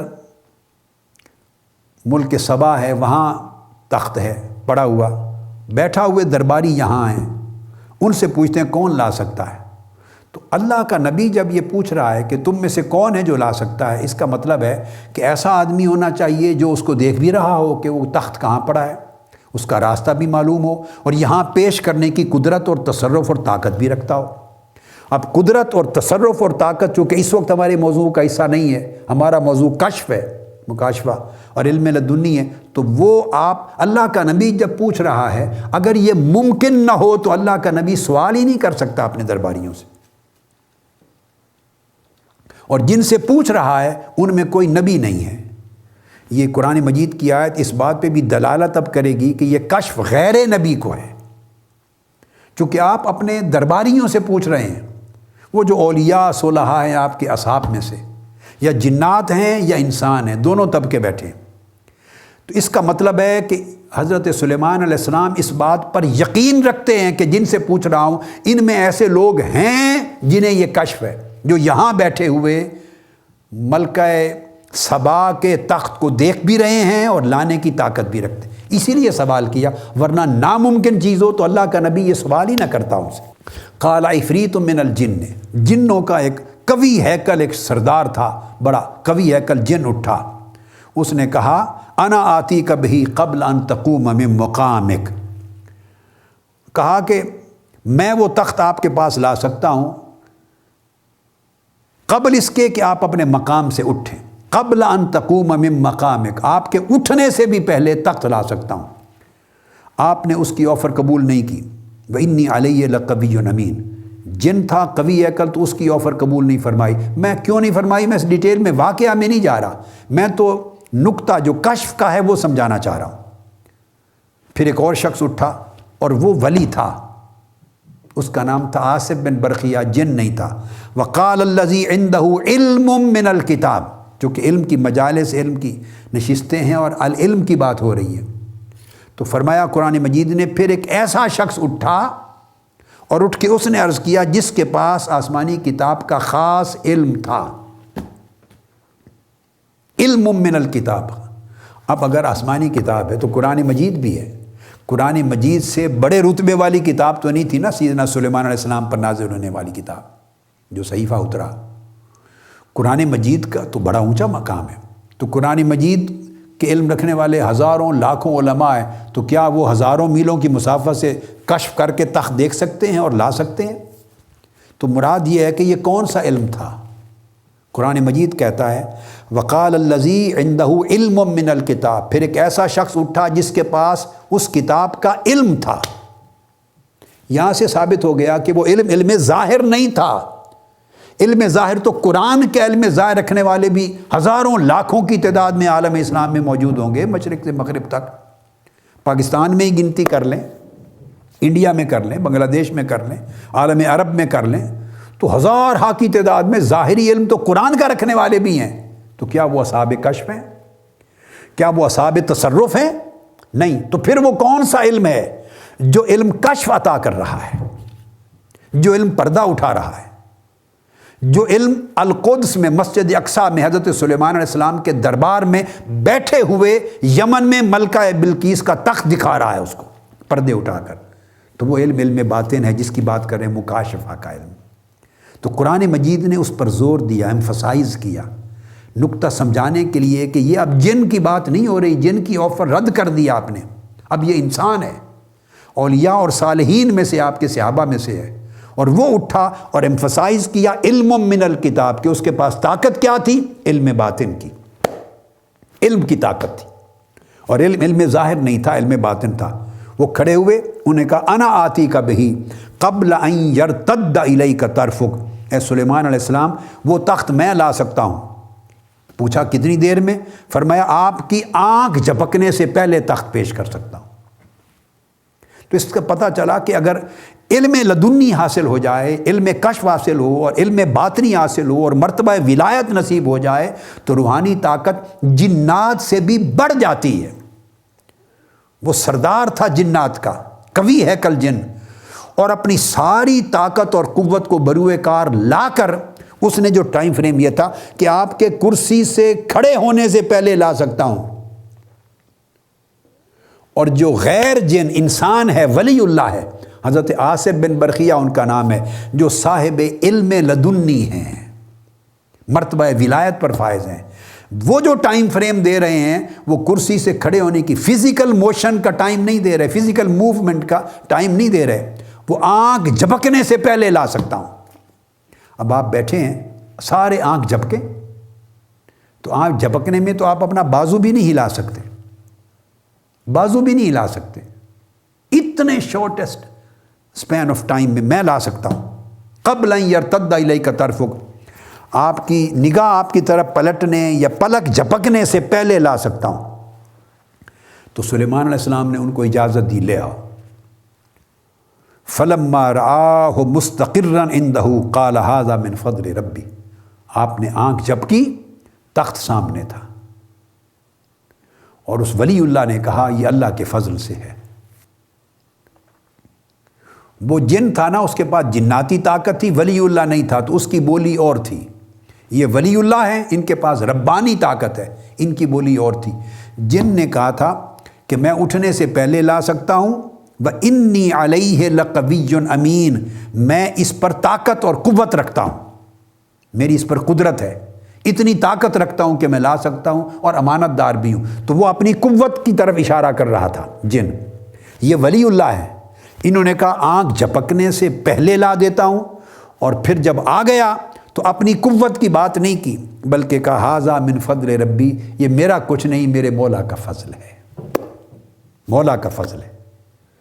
تو مرتبہ ولایت کا مطلب ہے نفی نفس ہو جاتی ہے. نفس کا اتنا تزکیہ ہوتا رہتا ہے کہ نفس کی نفی ہو جاتی ہے، اور قلب کے آئینے میں صرف مولا ہی اور اس کے انوار و تجلیات ہی نظر آتے ہیں. تو اس لیے اسے اپنی قوت، اپنی طاقت دکھائی نہیں دی. یہ ولایت کا مرتبہ ہے کہ اپنی کچھ خوبی نظر ہی نہ آئے، اور ہر چیز نہ صرف اللہ کی طرف منسوب کرے مگر جدھر دیکھے اللہ ہی کی قوت اور طاقت اور قدرت کار فرما نظر آئے.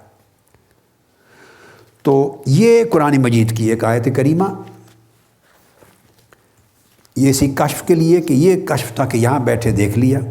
اب دوسری آیت کریمہ سے آج استدلال کرتے ہیں، وہ سورہ کہف کی۔ یہ حضرت موسیٰ علیہ السلام اور حضرت خضر علیہ السلام کا واقعہ ہے، یہ آپ نے معروف سن رکھا ہے۔ اب ہم اس میں سے یہ جو علم الکشف ہے، کشف ہے اور علم لدنی ہے، اس کا اس بات اس قرآن مجید کی نصوص قطعیہ سے کر رہے ہیں۔ تو سورہ کہف کی آیت نمبر 79، میں واقعہ نہیں بیان کر رہا، واقعہ آپ نے سنا ہوا ہے۔ موسیٰ علیہ السلام آپ کے پاس چلے گئے، اس کا کچھ تذکرہ ہم کر چکے ہیں کہ مجھے وہ علم چاہیے، اس علم میں سے حصہ دیں جو آپ کے پاس۔ یہ جو آیت کریمہ ہے موسیٰ علیہ السلام کا، اس کو آقا علیہ السلام نے بھی اس کو صحابہ کرام کو بیان کیا۔ یہ جو وَعَلَّمْنَاهُ مِن لَّدُنَّا عِلْمًا فرمایا فَوَجَدَ عَبْدًا مِّنْ عِبَادِنَا آتَيْنَاهُ رَحْمَةً مِّنْ عِندِنَا وَعَلَّمْنَاهُ مِن لَّدُنَّا عِلْمًا، کہ حضرت موسیٰ اور حضرت یوشع بن نون چلتے چلتے چلتے اس جگہ پہ پہنچے اور ہمارے بندوں میں سے ایک بندہ خاص کو پا لیا۔ اور اس بندے کی علامت کیا تھی؟ آپ مچھلی کاٹ کر بھون کر سالن بنا کے لے کے چلے تھے۔ چلتے چلتے چلتے آگے نکل گئے تو آپ نے محسوس کی ضرورت، بھوک لگی، آپ نے فرمایا کہ وہ نکالو مچھلی، کھانا کھاتے ہیں۔ رستے میں رکے تھے ایک تالاب پر، وہاں وضو کیا تھا، منہ ہاتھ دھویا تھا۔ تو جب وہاں آگے چل کے کہا کہ یوشع وہ مچھلی نکالو، کھانا کھاتے ہیں، تو عرض کیا حضرت میں تو موسیٰ علیہ السلام سے عرض کیا میں بھول گیا تھا، جہاں ہم پانی پہ رکے تھے تالاب پر، منہ ہاتھ دھویا تھا، مچھلی تو زندہ ہو کے وہاں بھاگ گئی تھی اور دریا کے اندر سرنگ بنا کے چلی گئی تھی مچھلی زندہ ہو کر۔ جب حضرت موسیٰ علیہ السلام نے سنا کہ اس جگہ مچھلی زندہ ہو گئی تھی تو قرآن مجید میں ہے، آپ نے فرمایا ذالک ما کنا نبغی فرتدا علی آثارہما قصصا، فرمایا یوشع ہم اسی جگہ کی تلاش میں تو نکلے تھے جہاں مردہ مچھلی زندہ ہو گئی ہے، اس کا مطلب ہے اللہ کا ولی وہیں بیٹھا ہے، اور اللہ کے ولی کے وجود نے اس پانی کے اندر جو کہ ہم نے وضو کیا، اس ہوا میں سانس لیا، اس آب و ہوا میں یہ تاثیر پیدا کر دی ہے کہ مردہ کو زندگی مل گئی۔ اس طرح اولیاء کو یہ تاثیر اللہ رب العزت روحانی عطا کر دیتا ہے، نہ صرف خود زندہ دل ہو جاتے ہیں بلکہ ان کی صحبت اور توجہ سے مردہ دل بھی زندگی پا لیتے ہیں۔ تو یہاں قرآن مجید میں بیان کیا کہ جب یہ سنا موسیٰ علیہ السلام نے کہ وہاں تو مچھلی زندہ ہو گئی تھی، تو مردہ کٹی ہوئی بھنی ہوئی پکی ہوئی مچھلی کا زندہ ہو جانا، زندگی پا جانا، اس کو قرآن مجید بیان کر رہا ہے، اور موسیٰ علیہ السلام نے اسے اللہ کے ولی کی موجودگی کی علامت قرار دیا۔ یہاں ثابت ہو گیا یوشع کہ وہ اللہ کا ولی خضر جس کی تلاش میں نکلے ہیں وہ وہیں ہے۔ واپس پلٹ آئے، فرتدا علی آثارہما قصصا، اپنے قدموں پر اسی طرح واپس پلٹتے گئے، اس جگہ پہ جا پہنچے تو فرمایا فوجدا عبدا من عبادنا، وہاں ہمارے بندہ خاص کو پا لیا جسے ہم نے اپنی خصوصی رحمت سے نوازا تھا اور اپنی بارگاہ کا علم خاص کا خزانہ عطا کیا تھا۔ وعلمناہ من لدنا علما، علم خاص عطا کیا تھا۔ اب یہ جو علم لدنی اور علم خاص ہے، یہ تو قرآن مجید کی آیت کریمہ ہو گئی نا، سورہ کہف کی 15واں پارہ ہے، اور میں نے اس کی آیت کوٹ کر دی، آیت نمبر 64، جو ذالک ما کنا نبغی فرتد علی آثارہما قصصا، پھر آیت نمبر 65، یہ ساری، اور بلکہ مضمون تو پورے رکوع پر پھیلا ہوا ہے، پیچھے سے چلا آ رہا ہے۔ اب اس کو آقا علیہ السلام نے بیان فرمایا صحابہ کرام کے سامنے، یہ قرآن مجید کا واقعہ، اور بیان کر کے صحیح بخاری میں جو حدیث ہے، صحیح بخاری، اس کا باب قائم کیا آپ نے، یعنی علم کے بارے میں، اور صحیح مسلم میں بھی ہے، فضائل خضر میں، صحیح بخاری متفق علیہ حدیث، اس میں ابی بن کعب رضی اللہ تعالیٰ عنہ سے مروی ہے کہ آقا علیہ السلام نے فرمایا، ایک وضاحت کی کہ جب موسیٰ علیہ السلام کی ملاقات ہوئی حضرت خضر سے، اور آپ نے پوچھا کہ جو علم آپ کو عطا ہوا ہے وہ علم مجھے بھی دے جو آپ کو عطا ہوا ہے۔ وہ لفظ ہیں اس آیت نمبر 66 کے، فرمایا قال لہ موسیٰ هل اتبعک علی ان تعلمنی مما علمت رشدا، اے موسیٰ کیا میں آپ کی رفاقت اور سنگت اختیار کروں، مگر اس شرط پر کہ آپ اس علم خاص میں سے جو آپ کو ملا ہے، جس علم نے سب پردے اٹھا دیے ہیں، حقائق کونیہ کے بھی اور حقائق علمیہ کے بھی، اس علم خاص میں سے مجھے بھی دیں، مجھے سکھائیں۔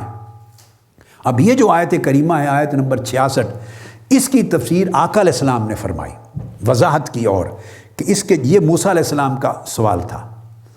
حضور علیہ السلام نے فرمایا، اس کے جواب میں خضر نے یہ کہا، حضرت خضر علیہ السلام نے فرمایا، یا موسیٰ، اب میں صحیح بخاری صحیح مسلم متفق علیہ حدیث کے الفاظ کوٹ رہا ہوں۔ آقا علیہ السلام نے فرمایا کہ خضر علیہ السلام نے جواب میں کہا، جب موسیٰ علیہ السلام نے کہا کہ مجھے اس علم خاص کا جس سے پردے اٹھ گئے ہیں سارے، حقائق علمیہ اور حقائق کونیہ کے، وہ علم سکھائیں، تو آپ نے جواب دیا، حضرت خضر علیہ السلام نے، یا موسیٰ انی علی علم من علم اللہ علمنیہ لا ینبغی لک ان تعلمہ وانت علی علم علمک اللہ لا ینبغی لی ان اعلمہ۔ اس پر ائمہ حدیث نے اور شارحین نے بیان کیا، اے جمیعہ، لا ینبغی لک ان تعلمہ، اے جمیعہ۔ حافظ ابن حجر عسقلانی نے، امام سیوطی تک تمام ائمہ نے بیان کیا اس حدیث پاک میں۔ انہوں نے فرمایا موسیٰ علیہ السلام نے، اے موسیٰ، مجھے اللہ رب العزت نے اپنے علم خاص میں سے وہ علم عطا کیا ہے کہ آپ کے لیے ضروری نہیں کہ آپ وہ سارا کا سارا علم جو مجھے ملا ہے آپ بھی رکھیں۔ یہ بات اسی طرح ہے جیسے اللہ رب العزت نے اپنے علم میں سے آپ کو وہ علم عطا کیا ہے، علم شریعت، علم تورات، وہ آپ کو عطا کیا ہے، اور میرے لیے ضروری نہیں کہ وہ سارا کا سارا علم مجھے بھی ہو۔ جتنا مجھے ضروری ہے علم شریعت میں سے وہ مجھے معلوم ہے، اسی طرح جتنا علم باطن میں سے آپ کو مطلوب ہے وہ آپ کے پاس پہلے موجود ہے۔ یہ لازم نہیں کہ سارا کا سارا علم لدنی اور علم کشف اور علم باطن جو میرے پاس ہے وہ سارا کا سارا آپ کو بھی مل جائے۔ یہ اسی طرح بات ہے جیسے مجھ پر لازم نہیں کہ وہ سارا کا سارا علم شریعت جو اللہ پاک نے آپ کو عطا کیا ہے وہ مجھے مل جائے۔ آپ علم شریعت میں مجھ سے آگے ہیں، میں علم حقیقت میں زیادہ ہوں، آگے ہوں۔ اس لیے اللہ پاک نے فرمایا موسیٰ اس کے پاس جاؤ، ایک علم خاص میں وہ تجھ سے زیادہ علم رکھتا ہے، جائیں۔ تو اس کو امام جلال الدین سیوطی نے بھی آگے بیان کیا کہ یہ علم باطن کا مطلب یہ نہیں کہ موسیٰ علیہ السلام کے پاس بالکل نہیں تھا، نہیں، اتنا تھا جتنا پیغمبر کے لیے اس وقت اپنی امت کی اصلاح کے لیے ضروری تھا، مگر علم شریعت میں بہت اونچے تھے۔ اور اس کا مطلب یہ نہیں کہ حضرت خضر کے پاس علم شرعی، علم ظاہر بالکل نہیں تھا، نہیں، اتنا تھا جتنا ان کے لیے مطلوب تھا، مگر علم باطن میں وہ آگے تھے اور خاص تھے، علم ظاہر اور علم شریعت میں حضرت موسیٰ علیہ السلام آگے تھے۔ جس کو جس چیز کی جیسے ضرورت ہوتی ہے اللہ پاک اس کو اسی میں عرفہ و اعلیٰ کر دیتا۔ تو یہ میں عرض کر رہا تھا۔ اب اگلی جو آیات ہیں وہ توجہ طلب ہیں۔ کشف کیا ہے؟ آپ نے واقعات سنے ہوئے ہیں، میں تفصیلی واقعات میں نہیں جاؤں گا، اس میں سے جو اصل چیز ہے اس کا لب لباب وہ نکالوں گا۔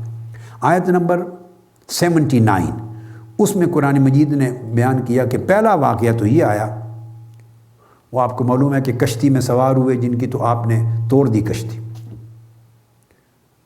اب جب جدا ہونے لگے حضرت موسیٰ علیہ السلام اور حضرت خضر، اس پورے سفر کی اینڈ ہو گئی، جدا ہونے لگے، تو خضر علیہ السلام نے اب تعبیر بیان کی اپنے ان واقعات کی جو آپ نے صادر کیے تھے۔ اس میں فرمایا، اما السفینۃ فکانت لمساکین یعملون فی البحر فاردت ان اعیبها وکان وراءہم ملک یاخذ کل سفینۃ غصبا۔ یہ قرآن مجید کی آیت نمبر 79 ہے، اسی سورہ کہف میں پارہ 16۔ تو فرمایا وہ جو کشتی تھی جس میں ہم سوار ہو کے آئے تھے سے وہ چند غریب لوگوں کی کشتی تھی۔ حضرت خضر اب بیان کر رہے ہیں، اور وہ دریا میں کشتی چلا کے محنت مزدوری کرتے تھے، مسافروں کی انکم سے اپنا پیٹ پالتے تھے، اپنا اور اپنے گھر والوں کا۔ کہتے ہیں پس میں نے ارادہ کیا کہ اسے عیبدار کر دوں، توڑ دوں۔ کیوں؟ کہ آگے ایک بادشاہ آ رہا تھا، جابر بادشاہ کھڑا تھا، اور جو دیکھتا تھا اچھی کشتیاں ان کو وہ اپنے قبضے میں لے لیتا تھا۔ تو میں نے سمجھا کہ یہ غریب مسکین لوگ ہیں، ان کا ذریعہ معاش ہے، تو جب یہ آگے جائیں گے تو بادشاہ اس کشتی کو قبضے میں لے لے گا اور ان کا روزگار ختم ہو جائے گا۔ تو میں نے توڑ دیا تاکہ اب بادشاہ کی نظر اس پہ نہ پڑے، وہ کہے ٹوٹی ہوئی کشتی ہے میرے کام کی نہیں، تو اس طرح ان کے روزگار کو بچا لیا۔ ٹوٹی ہوئی کشتی ہے اس کو تو پھر جوڑ لیں گے، کیل لگا کے، لکڑی کا ٹکڑا لگا کے جوڑ لیں گے، ان کا روزگار بچایا۔ اب یہ کشف تھا۔ وہ تو ان کے ساتھ کشتی میں بیٹھے ہیں، وہ تو کشتی آگے جا کے کنارے لگے گی تو بادشاہ کھڑا نظر آئے گا اور کشتیوں کو قبضے میں لیتا نظر آئے گا۔ وہ تو اب اس طرف سے چل رہے ہیں اور بادشاہ تو آگے اس اینڈ پر کھڑا ہے۔ اس کو کشف کہتے ہیں۔ اور خضر علیہ السلام نبی نہیں ہے، ولی ہیں۔ میں نے دونوں واقعات، ایک اللہ کے نبی کے ابراہیم علیہ السلام کا کشف اور مشاہدہ کوٹ کیا قرآن مجید سے، دو واقعات غیر نبی کے کوٹ کیے۔ عاصب بن برقیہ جو سلیمان علیہ السلام کا امتی ہے، وہ ولی اللہ ہے، نبی نہیں ہے۔ نبی تو فرما رہے ہیں ہے کوئی جو لے آئے تخت اٹھا کر، ولی خدمت بجا لا رہا ہے۔ تو بعض اوقات ایسا ہوتا ہے کہ بڑے مرتبے کا اللہ کا نبی حکم دیتا ہے اپنے غلام کو، اپنے امتی کو کوئی کام کرنے کا کہ میرے لیے یہ کر دو۔ اس کا مطلب معاذ اللہ یہ نہیں ہوتا کہ اللہ کا نبی خود قدرت نہیں رکھتا یا اس سے کوئی چیز مانگ رہا ہے، مدد لے رہا ہے، یا اس کا درجہ معاذ اللہ اونچا ہے، استغفر، ایسا نہیں ہوتا۔ جب نبی حکم دیتا ہے امتی کو تو اس کا مطلب ہے حاکم اپنے درباری کو حکم دے رہا ہے، وہ مالک ہے، اس سے خدمت لینا چاہتا ہے، اس سے خدمت لینا چاہتا ہے۔ جب چھوٹا بڑے کو کہتا ہے کہ میرے لیے یہ کر دو تو اس کا مطلب ہے وہ اس سے مدد مانگ رہا ہے۔ جب بڑے درجے کی ہستی چھوٹے کو کہتی ہے یہ کر دو میرے لیے تو اس کا مطلب ہے وہ اس سے خدمت لے رہا ہے، شرف دے رہا ہے اپنی خدمت کا، اپنی نوکری کا۔ تو یہ اب یہ انہوں نے توڑ دیا تو یہ پہلا کشف ہو گیا۔ تو خضر علیہ السلام کا دوسرا کوٹ کیا، عاصب بن برقیہ سلیمان علیہ السلام کے واقعہ میں وہ بھی نبی نہیں ہیں، اور حضرت خضر علیہ السلام بھی جمہور مذہب کے مطابق نبی نہیں ہیں۔ اور اگر نبی بھی ہوں تب بھی کشف، تو میں نے پہلے بھی کہہ دیا تھا، اگر نبی سے کشف صادر ہو تو اس کو معجزہ کہہ دیں گے، ولی سے صادر ہو تو اس کو کرامت کہہ دیں گے۔ یہ ٹائٹل سے ہمیں بحث نہیں ہے، بحث ٹائٹل سے نہیں ہے۔ آگے آقا علیہ السلام کے کشف بھی آئیں گے۔ تو وہ معجزہ صرف اس لیے کہتے ہیں کہ عادتاً وہ چیز ممکن نہ تھی جو ممکن ہو گئی، جو کر کے دکھا دیا، اسی وجہ سے اس کو خرق عادت ہونے کی وجہ سے اس کو معجزہ بھی کہتے ہیں اور کرامت بھی کہتے ہیں۔ نبی سے صادر ہوئی تو معجزہ کہہ دیا، ولی سے صادر ہوئی تو کرامت کہہ دیا۔ یہ معجزہ اور کرامت ٹائٹل ہیں کہ کس سے صادر ہو رہا ہے واقعہ، کشف کا یا کوئی اور بھی واقعہ خرق عادت کا، کس سے صادر ہو رہا ہے، تو صرف ٹائٹل بدل جاتا ہے۔ رہ گئی واقعے کی ماہیت، رفع حجاب کی، کشف کی، کہ کس طریقے سے یہ علم واقع ہو رہا ہے، کس طریقے سے علم حاصل ہو رہا ہے، وہ کشف ہے۔ وہ اپنی جگہ اس کی ماہیت اور اس کا طریق قائم رہتا ہے۔ ہماری بحث اس ماہیت سے ہے۔ دوسرا کشف وہ آگے اسی واقعہ میں آیا کہ آگے گئے تو ایک بچہ کھیل رہا تھا، اس کو قتل کر دیا خضر علیہ السلام نے۔ پھر جب جدا ہونے لگے تو بیان کیا واقعہ کہ اس بچے کو کیوں قتل کیا۔ آپ نے فرمایا وَأَمَّا الْغُلَامُ فَكَانَ أَبَوَاهُ مُؤْمِنَيْنِ فَخَشِينَا أَن يُرْهِقَهُمَا طُغْيَانًا وَكُفْرًا۔ وہ جو چھوٹا سا بچہ تھا اس کے ماں باپ ایماندار تھے۔ اب خضر علیہ السلام چلے، رستے میں ایک جگہ بیٹھے ہوا بچہ نظر آ رہا ہے، تو اس کے ماں باپ مومن تھے، یہ بھی کشف سے معلوم کر لیا۔ اور یہ بھی بیان لیا کہ یہ بچہ اگر زندہ رہا تو کافر ہوگا۔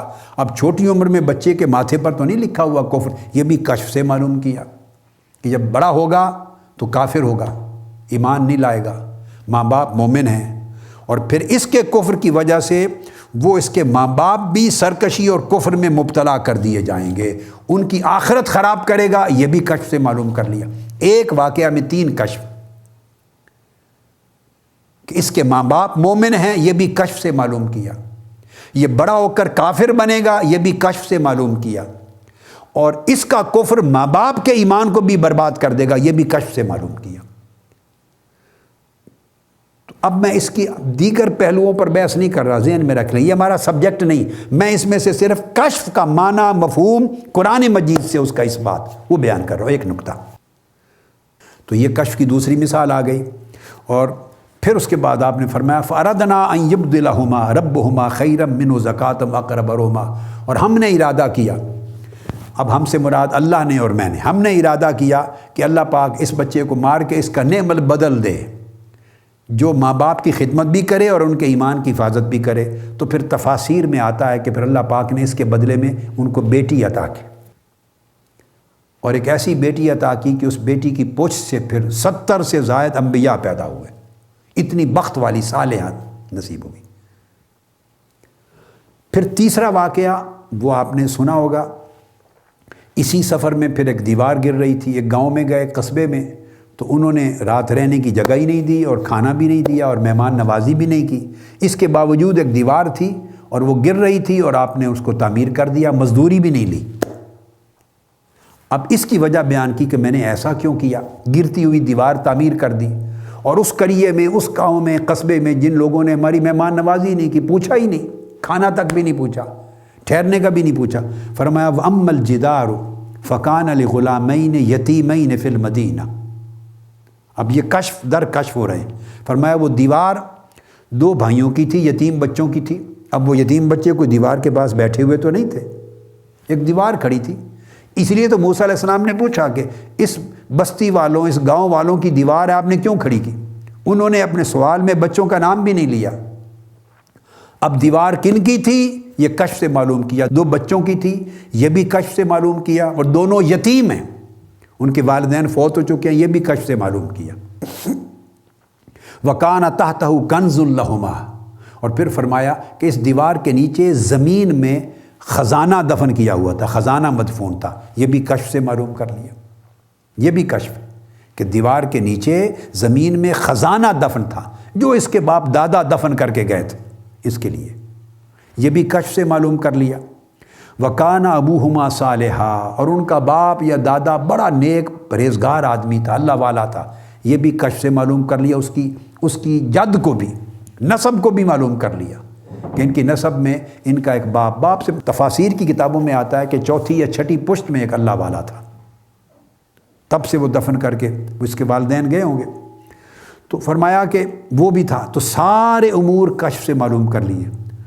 اور پھر آپ نے کہا کہ میں نے دیوار اس لیے تعمیل کر دی کہ جب یہ بچے جوان ہوں گے تو جوانی ہو کر اللہ پاک کی رحمت سے انہیں آگاہی ہو جائے گی، اور اپنا دیوار کے نیچے سے کھود کر خزانہ جو ان کے بزرگ دفن کر کے گئے ہیں تاکہ ان کی زندگی سنورے، ان کے لیے وسائل پیدا ہوں، وہ اپنا خزانہ خود نکال لیں گے۔ یہ بھی کشف سے معلوم کر لیا۔ آپ نے دیکھا ماضی بھی کشف سے دیکھ لیا، حال زمین کے نیچے وہ بھی کشف سے دیکھ لیا، مستقبل بھی کشف سے دیکھ لیا۔ یہ قرآن مجید کی تینوں واقعات جو میں نے کوٹ کیے، یہ کشف سے ثبوت کے لیے، کشف کے لیے کہ کس طرح کشف ہوتا ہے۔ اور پھر اب یہاں آقا علیہ الصلوۃ والسلام کی حیات طیبہ، یہاں تک قرآن مجید تھا، اب حدیث کو لیتے ہیں، حدیث نبوی کو لیتے ہیں کہ آقا علیہ الصلوۃ والسلام کی، جس طرح میں نے عرض کیا، اب یہ سوال نہ رہا کہ یہ معجزہ ہے، چونکہ میں نے قرآن مجید سے 3 مقامات جو ہیں اس کو آپ کے سامنے رکھ دیا ہے۔ ایک کشف اللہ کے نبی کا ہے، مکاشفہ یا مشاہدہ ابراہیم علیہ السلام کا، اور 2 غیر نبی کے ہیں۔ اور حضرت خضر علیہ السلام کی زندگی میں 3 واقعات ہیں، اور ہر ایک واقعہ میں کئی کشف ہیں۔ تو اب ان کے لیے کرامت ہے، اللہ کے نبی سے صادر ہو تو معجزہ ہے، یہ بحث نہیں ہے ہماری۔ اب میں ثبوت کے طور پہ لا رہا ہوں کہ آقا علیہ الصلوۃ والسلام کی حیات طیبہ میں بھی کشف کے ہمیں مظاہر ملتے ہیں۔ یہ ثابت کرنا چاہتا ہوں، پہلے قرآن سے ثابت ہوا، پچھلی امتوں سے ثابت ہوا، اب آقا علیہ السلام نے بنیاد رکھ لی شرعی دلیل کے طور پہ کہ کشف ایک ذریعہ علم ہے جو اللہ پاک اپنے نبیوں کو بھی دیتا ہے، اور نبیوں کی وساطت سے اپنے ولیوں کو بھی اس امت میں دیتا ہے۔ تو جیسے سلیمان علیہ السلام کی امت میں ولی کو ملا، جیسے خضر علیہ السلام کو ملا، اس طرح آقا علیہ السلام کی امت میں ہزارہ اولیاء کو کشف اور یہ کرامتیں ملتی ہیں۔ پہلے حدیث نبوی لیتے ہیں۔ حدیث پاک میں آتا ہے، اور یہ حدیث صحیح مسلم کی ہے جو کوٹ کر رہا ہوں۔ پہلے صحیح بخاری کی ایک حدیث لے لیتے ہیں۔ صحیح بخاری کی حضرت انس ابن مالک رضی اللہ تعالیٰ عنہ روایت کرتے ہیں۔ حضرت انس کہتے ہیں کہ یہ غزوہ موتا کا واقعہ ہے، غزوہ موتا۔ فرماتے ہیں کہ آقا علیہ السلام نے لشکر بھیجا تھا، اور وہاں جنگ ہو رہی تھی، میدان جنگ میں وہاں جنگ ہو رہی ہے۔ یعنی ملک شام میں جنگ ہو رہی ہے، اور آقا علیہ السلام شہر مدینہ میں، مدینہ طیبہ میں موجود ہے، اور آقا علیہ السلام نے فرمایا صحابہ کرام کو، میں صحیح بخاری ریفرنس آپ لے لیں پہلے، یہ صحیح بخاری ہے، کتاب المغازی، غزوہ مؤتہ من ارض الشام، اور اس کی حدیث نمبر 4014 ہے۔ پھر کتاب الجنائز ہے، حدیث نمبر 1199 ہے۔ پھر کتاب الجہاد ہے، حدیث نمبر 2645 ہے، 2645۔ اس طرح کتاب المناقب ہے، باب علامات نبوت فی الاسلام۔ پھر کتاب فضائل، بار بار امام بخاری اس حدیث کو لائے ہیں، بار بار کئی جگہ پر، اس طرح مسلم شریف میں بھی ہر جگہ، کہ اس جنگ میں ملک شام میں جنگ لڑی جا رہی ہے۔ آقا علیہ السلام صحابہ کرام کی مجلس میں مدینہ طیبہ میں بیٹھے ہیں اور فرماتے ہیں ان النبی صلی اللہ علیہ وسلم نعا زیدن و جعفرن وابن رواحہ للناس قبل ان یاتیہم خبر، کہ آقا علیہ السلام نے اس جنگ میں کہ حضرت زید شہید ہو گئے خبر دے دی، اس وقت جعفر شہید ہو گئے خبر دے دی، حضرت عبداللہ بن رواحہ شہید ہو گئے خبر دے دی۔ وہ خبر بعد میں کئی دنوں کے بعد پہنچی۔ آقا علیہ السلام نے عین اس دن میدان جنگ کے دوران اس وقت کون کون شہید ہو رہا ہے ہر ایک کی خبر دیتے گئے، اور حدیث کے الفاظ آقا علیہ السلام نے فرمایا فقال اخذ الرایۃ زید، اب جنگ میں شام کے اندر غزوہ موتہ میں اس جنگ کا جھنڈا اب زید نے پکڑا ہوا ہے۔ آقا علیہ السلام مدینہ پاک میں بیان فرما رہے ہیں، اب جھنڈا زید کے ہاتھ میں ہے۔ تھوڑی دیر بعد فرمایا فاصیب، زید شہید ہو گیا۔ پھر آقا علیہ السلام نے فرمایا ثم اخذ جعفر، اب جھنڈا میدان جنگ میں سپاہ سالار جھنڈا جعفر نے پکڑ لیا ہے۔ تھوڑی دیر کے بعد فرمایا اب جعفر بھی شہید ہو گیا۔ فرمایا ثم اخذ ابن رواحہ، اب عبداللہ بن رواحہ نے جھنڈا پکڑا ہوا ہے۔ پھر تھوڑی دیر بعد فرمایا فاصیب، وہ بھی شہید کر دیا گیا۔ اس کے بعد آقا علیہ السلام کی چشمان جامع شہید ہو گئے، چشمان مبارک اشک بار ہو گئی، اور اس کے بعد آپ نے فرمایا کہ اب اخذ الرایۃ سیف من سیوف اللہ، اب اللہ کی تلواروں میں سے ایک تلوار خالد بن ولید نے جھنڈا پکڑ لیا، حتیٰ فتح اللہ علیہم، اور اللہ پاک نے اب اس کو فتح عطا کر دی۔ یہ ٹائٹل کریں گے چونکہ آقا علیہ السلام سے صادر ہو رہا ہے تو یہ معجزہ ہے، مگر اس کی ماہیت کی بات کریں گے، دیکھیں نا، احیاء موتہ ہے، پتھروں کو کلمہ پڑھانا ہے، کھجوروں کو چلانا ہے، مردوں کو زندہ کرنا ہے، چاند کو 2 ٹکڑے کرنا ہے، ڈوبے سورج کو پلٹانا ہے۔ ہر ایک واقعہ، سارے واقعات معجزہ ہیں، مگر ہر ایک واقعہ کی ماہیت جدا جدا ہے۔ اس واقعہ کی ماہیت کشف ہے، کشف و مشاہد، مکاشفہ و مشاہدہ ہے، جس میں کوئی شک کی گنجائش نہیں ہے۔ تو آقا علیہ السلام نے یہ ساری خبر عطا فرما دی، اس سے ثبوت رکھا۔ اور یاد رکھ لیں، نبی کے جو معجزات ہیں وہ اس نبی کی مطابقت کے باعث، اتباع کے باعث اس کی امت کے اولیاء کو کرامات ملتی ہیں۔ چند معجزات نکال دیے جاتے ہیں جو اولیاء کو بطور کرامت نہیں ملتے، جیسے چاند کا ٹکڑے کرنا، جیسے ڈوبے سورج کو پلٹا دینا۔ چند معجزات ایسے ہوتے ہیں جنہیں مستثنا کر دیا جاتا ہے، اولیاء کو بطور کرامت نہیں دیتے۔ اکثر 90% کر لیں جو نبی کے ہاتھ سے بطور معجزہ صادر ہوتے ہیں، وہ اس نبی کے معجزے کے تسلسل میں اس کی امت کے اولیاء کو بطور کرامت عطا کیے جاتے ہیں۔ اس پر میں آگے یہ جب میں احادیث کو ختم کر لوں گا تو میں علامہ ابن تیمیہ سے لے کے دیگر تمام ائمہ، امام نووی، امام سبکی، سب کی کوٹیشن کوٹ کروں گا۔ جو بات میں نے کہی یہ تمام ائمہ کا اس پر اتفاق ہے، یہ اختلاف نہیں ہے۔ تو اس کے بعد آقا علیہ السلام کی آگے ایک اور واقعہ آپ کے معجزہ میں کشف کا، یہ صحیح مسلم اور ابو داؤد کی حدیث ہے۔ صحیح مسلم نے کتاب الجہاد و سیر غزوہ بدر میں بیان کیا، اور علی ذی القیاس اور تمام کتابوں میں، ابو داؤد میں، نسائی میں، ابن حبان میں درج۔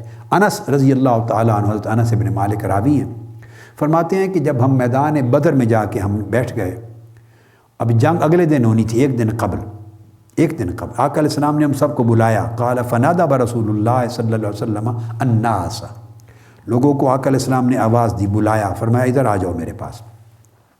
فانطلقوا حتى نزلوا بدرا، سارے چل پڑے اور حتیٰ کہ بدر کا میدان بدر میں اس جگہ پہ ہم پہنچ گئے۔ جب بیٹھ گئے فقال رسول اللہ صلی اللہ علیہ وسلم ھذا مصرع فلان، ھذا مصرع فلان، ھذا مصرع فلان، بخاری مسلم کی یا متفق علیہ حدیث۔ فرمایا لوگو کل، اور ایک حدیث میں ھذا مصرع فلان غدن، کل، یہ کل فلاں کافر کے گرنے کی جگہ ہے، وہ قتل ہو کر یہاں گرے گا اس کی لاش، فلاں کافر قتل ہو کے یہاں گرے گا، فلاں کافر کل قتل ہو کے یہاں گرے گا، فلاں کافر کل قتل ہو کے یہاں گرے گا، فلاں کافر کی لاش قتل ہونے کے بعد کل یہاں گرے گی۔ حدیث کے الفاظ ہیں وَيَدَهُ عَلَى الْأَرْضِ هَاهُنَا وَهَاهُنَا، آقا علیہ السلام ہاتھ رکھ کر اپنے ہاتھ سے انگلیوں سے یہاں گرے گا، یہاں گرے گا، یہاں گرے گا، سب کے لاشوں کے گرنے کی جگہوں پر نشان لگاتے گئے، ہمیں بتاتے گئے۔ اب صحابہ کرام کہتے ہیں قال فما مات احدهم عن موضع ید رسول اللہ صلی اللہ علیہ وسلم، اللہ کی عزت کی قسم، جب کل میدان جنگ بپا ہوا اور جنگ کے دوران وہ کفار مرے، جس جس شخص کا نام لیا تھا ہر وہ شخص مرا، اور جس جس جگہ پر نشان لگایا تھا اس کی لاش اس جگہ پہ ہی گری، ایک تھوڑا سا حصہ بھی اس نشان سے ہٹ کر لاش نہیں گری۔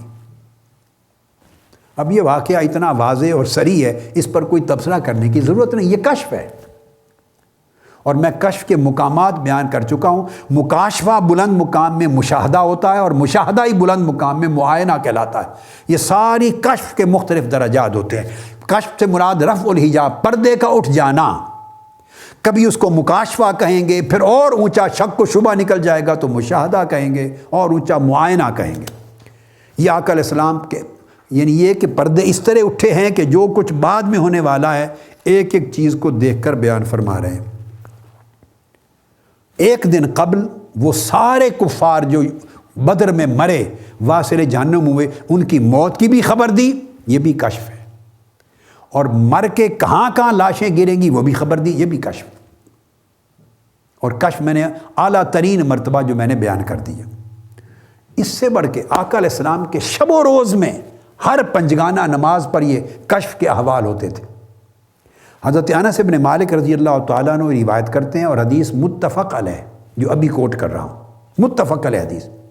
آقا علیہ السلام جب صف پہ کھڑے ہوتے تو پچھلے صحابہ کو کہتے قال اتم الرکوع والسجود فواللہ انی لاراکم من بعد ظہری اذا ما رکعتم و اذا ما سجدتم۔ آقا علیہ السلام صحابہ کرام سے فرماتے کہ اپنے رکوع اور سجود کو مکمل صحیح طریقے سے، اچھے طریقے سے ادا کیا کرو، رکوع اور سجود کو، اس میں کوئی نقص اور کمی نہ رہنے دیا کرو۔ اور فرمایا اللہ کی قسم جس کے قبضہ قدرت میں میری جان ہے کہ تم میرے پشت کے پیچھے کھڑے ہوتے ہو، رکوع سجود کرتے ہو، اور میں اسی طرح تمہیں دیکھتا ہوں جس طرح آگے دیکھتا ہوں۔ میں تمہارے رکوع بھی دیکھتا ہوں، تمہارے سجود بھی دیکھتا ہوں، اور تمہارے رکوع و سجود کے اندر کے احوال کو بھی دیکھتا ہوں، کیفیات کو بھی دیکھتا ہوں۔ تو سب کچھ کشف کے ذریعے آقا علیہ السلام پر عیاں رہتا تھا، جس طرح آگے دیکھتے اس طرح پیچھے۔ حضرت عائشہ صدیقہ رضی اللہ تعالیٰ عنہ سے مروی اور کتب حدیث میں ہے کہ آقا علیہ السلام پیچھے اسی طرح دیکھتے تھے جس طرح آگے دیکھتے تھے۔ حدیث میں آتا ہے آگے دیکھنا یہ حواس خمسہ اور ایک عادت کے ذریعے تھا، پیچھے دیکھنا کشف کے ذریعے تھا۔ ابو ہریرہ رضی اللہ تعالیٰ عنہ فرماتے ہیں ان رسول اللہ صلی اللہ علیہ وسلم قال، یہ حدیث بھی متفق علیہ، قال هل ترون قبلتی ہا ہونا، آپ صحابہ سے کہتے کیا تم یہ سمجھ رہے ہو کہ میرا چہرہ چونکہ قبلہ ادھر ہے اور میں قبلہ رخ کھڑا ہوں حالت نماز میں اللہ اکبر کر کے مصلی پہ نماز پڑھا رہا ہوں، اور کیا تم یہی سمجھ رہے ہو کہ چونکہ قبلہ اس طرف ہے تو میرا چہرہ ادھر ہے سو میں پیچھے کچھ نہیں دیکھ سکتا؟ هل ترون قبلتی ہا ہونا، کیا تم یہی دیکھتے ہو نا کہ میرا منہ ادھر ہے، قبلہ کی طرف ہے؟ فرمایا فواللہ ما یخفى علی خشوعکم ولا رکوعکم انی لاراکم من وراء ظہری، فرمایا بے شک میرا چہرہ ادھر ہے، قبلہ رخ ہے میرا چہرہ، لیکن اللہ کی عزت کی قسم تمہارے رکوع اور سجود بھی میری آنکھوں سے مخفی نہیں، اور وہ تو رکوع اور سجود تو جسمانی حرکت ہے نا، تمہارے رکوع اور سجود کی جو حالت میں خشوع کتنا ہے، خضوع کتنا ہے، اس کے اندر تمہارے قلب اللہ کی طرف کتنے متوجہ ہیں، میں نے تمہارے دلوں کے خشوع و خضوع کو بھی دیکھتا ہوں، تمہارے جسموں کے رکوع کو بھی دیکھتا ہوں اور تمہارے دلوں کے خضوع کو بھی دیکھتا ہوں، تمہارے جسموں کے رکوع کو بھی دیکھتا ہوں اور تمہارے دلوں کے خشوع کو بھی دیکھتا ہوں۔ یعنی میرا کشف صرف تمہارے جسموں پر تک نہیں ہے، میرا کشف صرف پیچھے سمت تک نہیں ہے، میرا کشف تمہارے جسموں کے پار، تمہارے قلب و روح کی کیفیات تک بھی ہے، تمہارے باطن پر بھی ہے۔ تو پردے تمہارے ظاہر کے بھی اٹھ گئے ہیں، باطن کے بھی اٹھ گئے ہیں، فرنٹ اور بیک کی سمتوں کے بھی اٹھ گئے ہیں، اور دائیں بائیں کی جہات کے بھی اٹھ گئے ہیں۔ آقا علیہ السلام نے فرمایا میں ایسے ہی دیکھتا ہوں پیچھے جس طرح آگے دیکھتا ہوں۔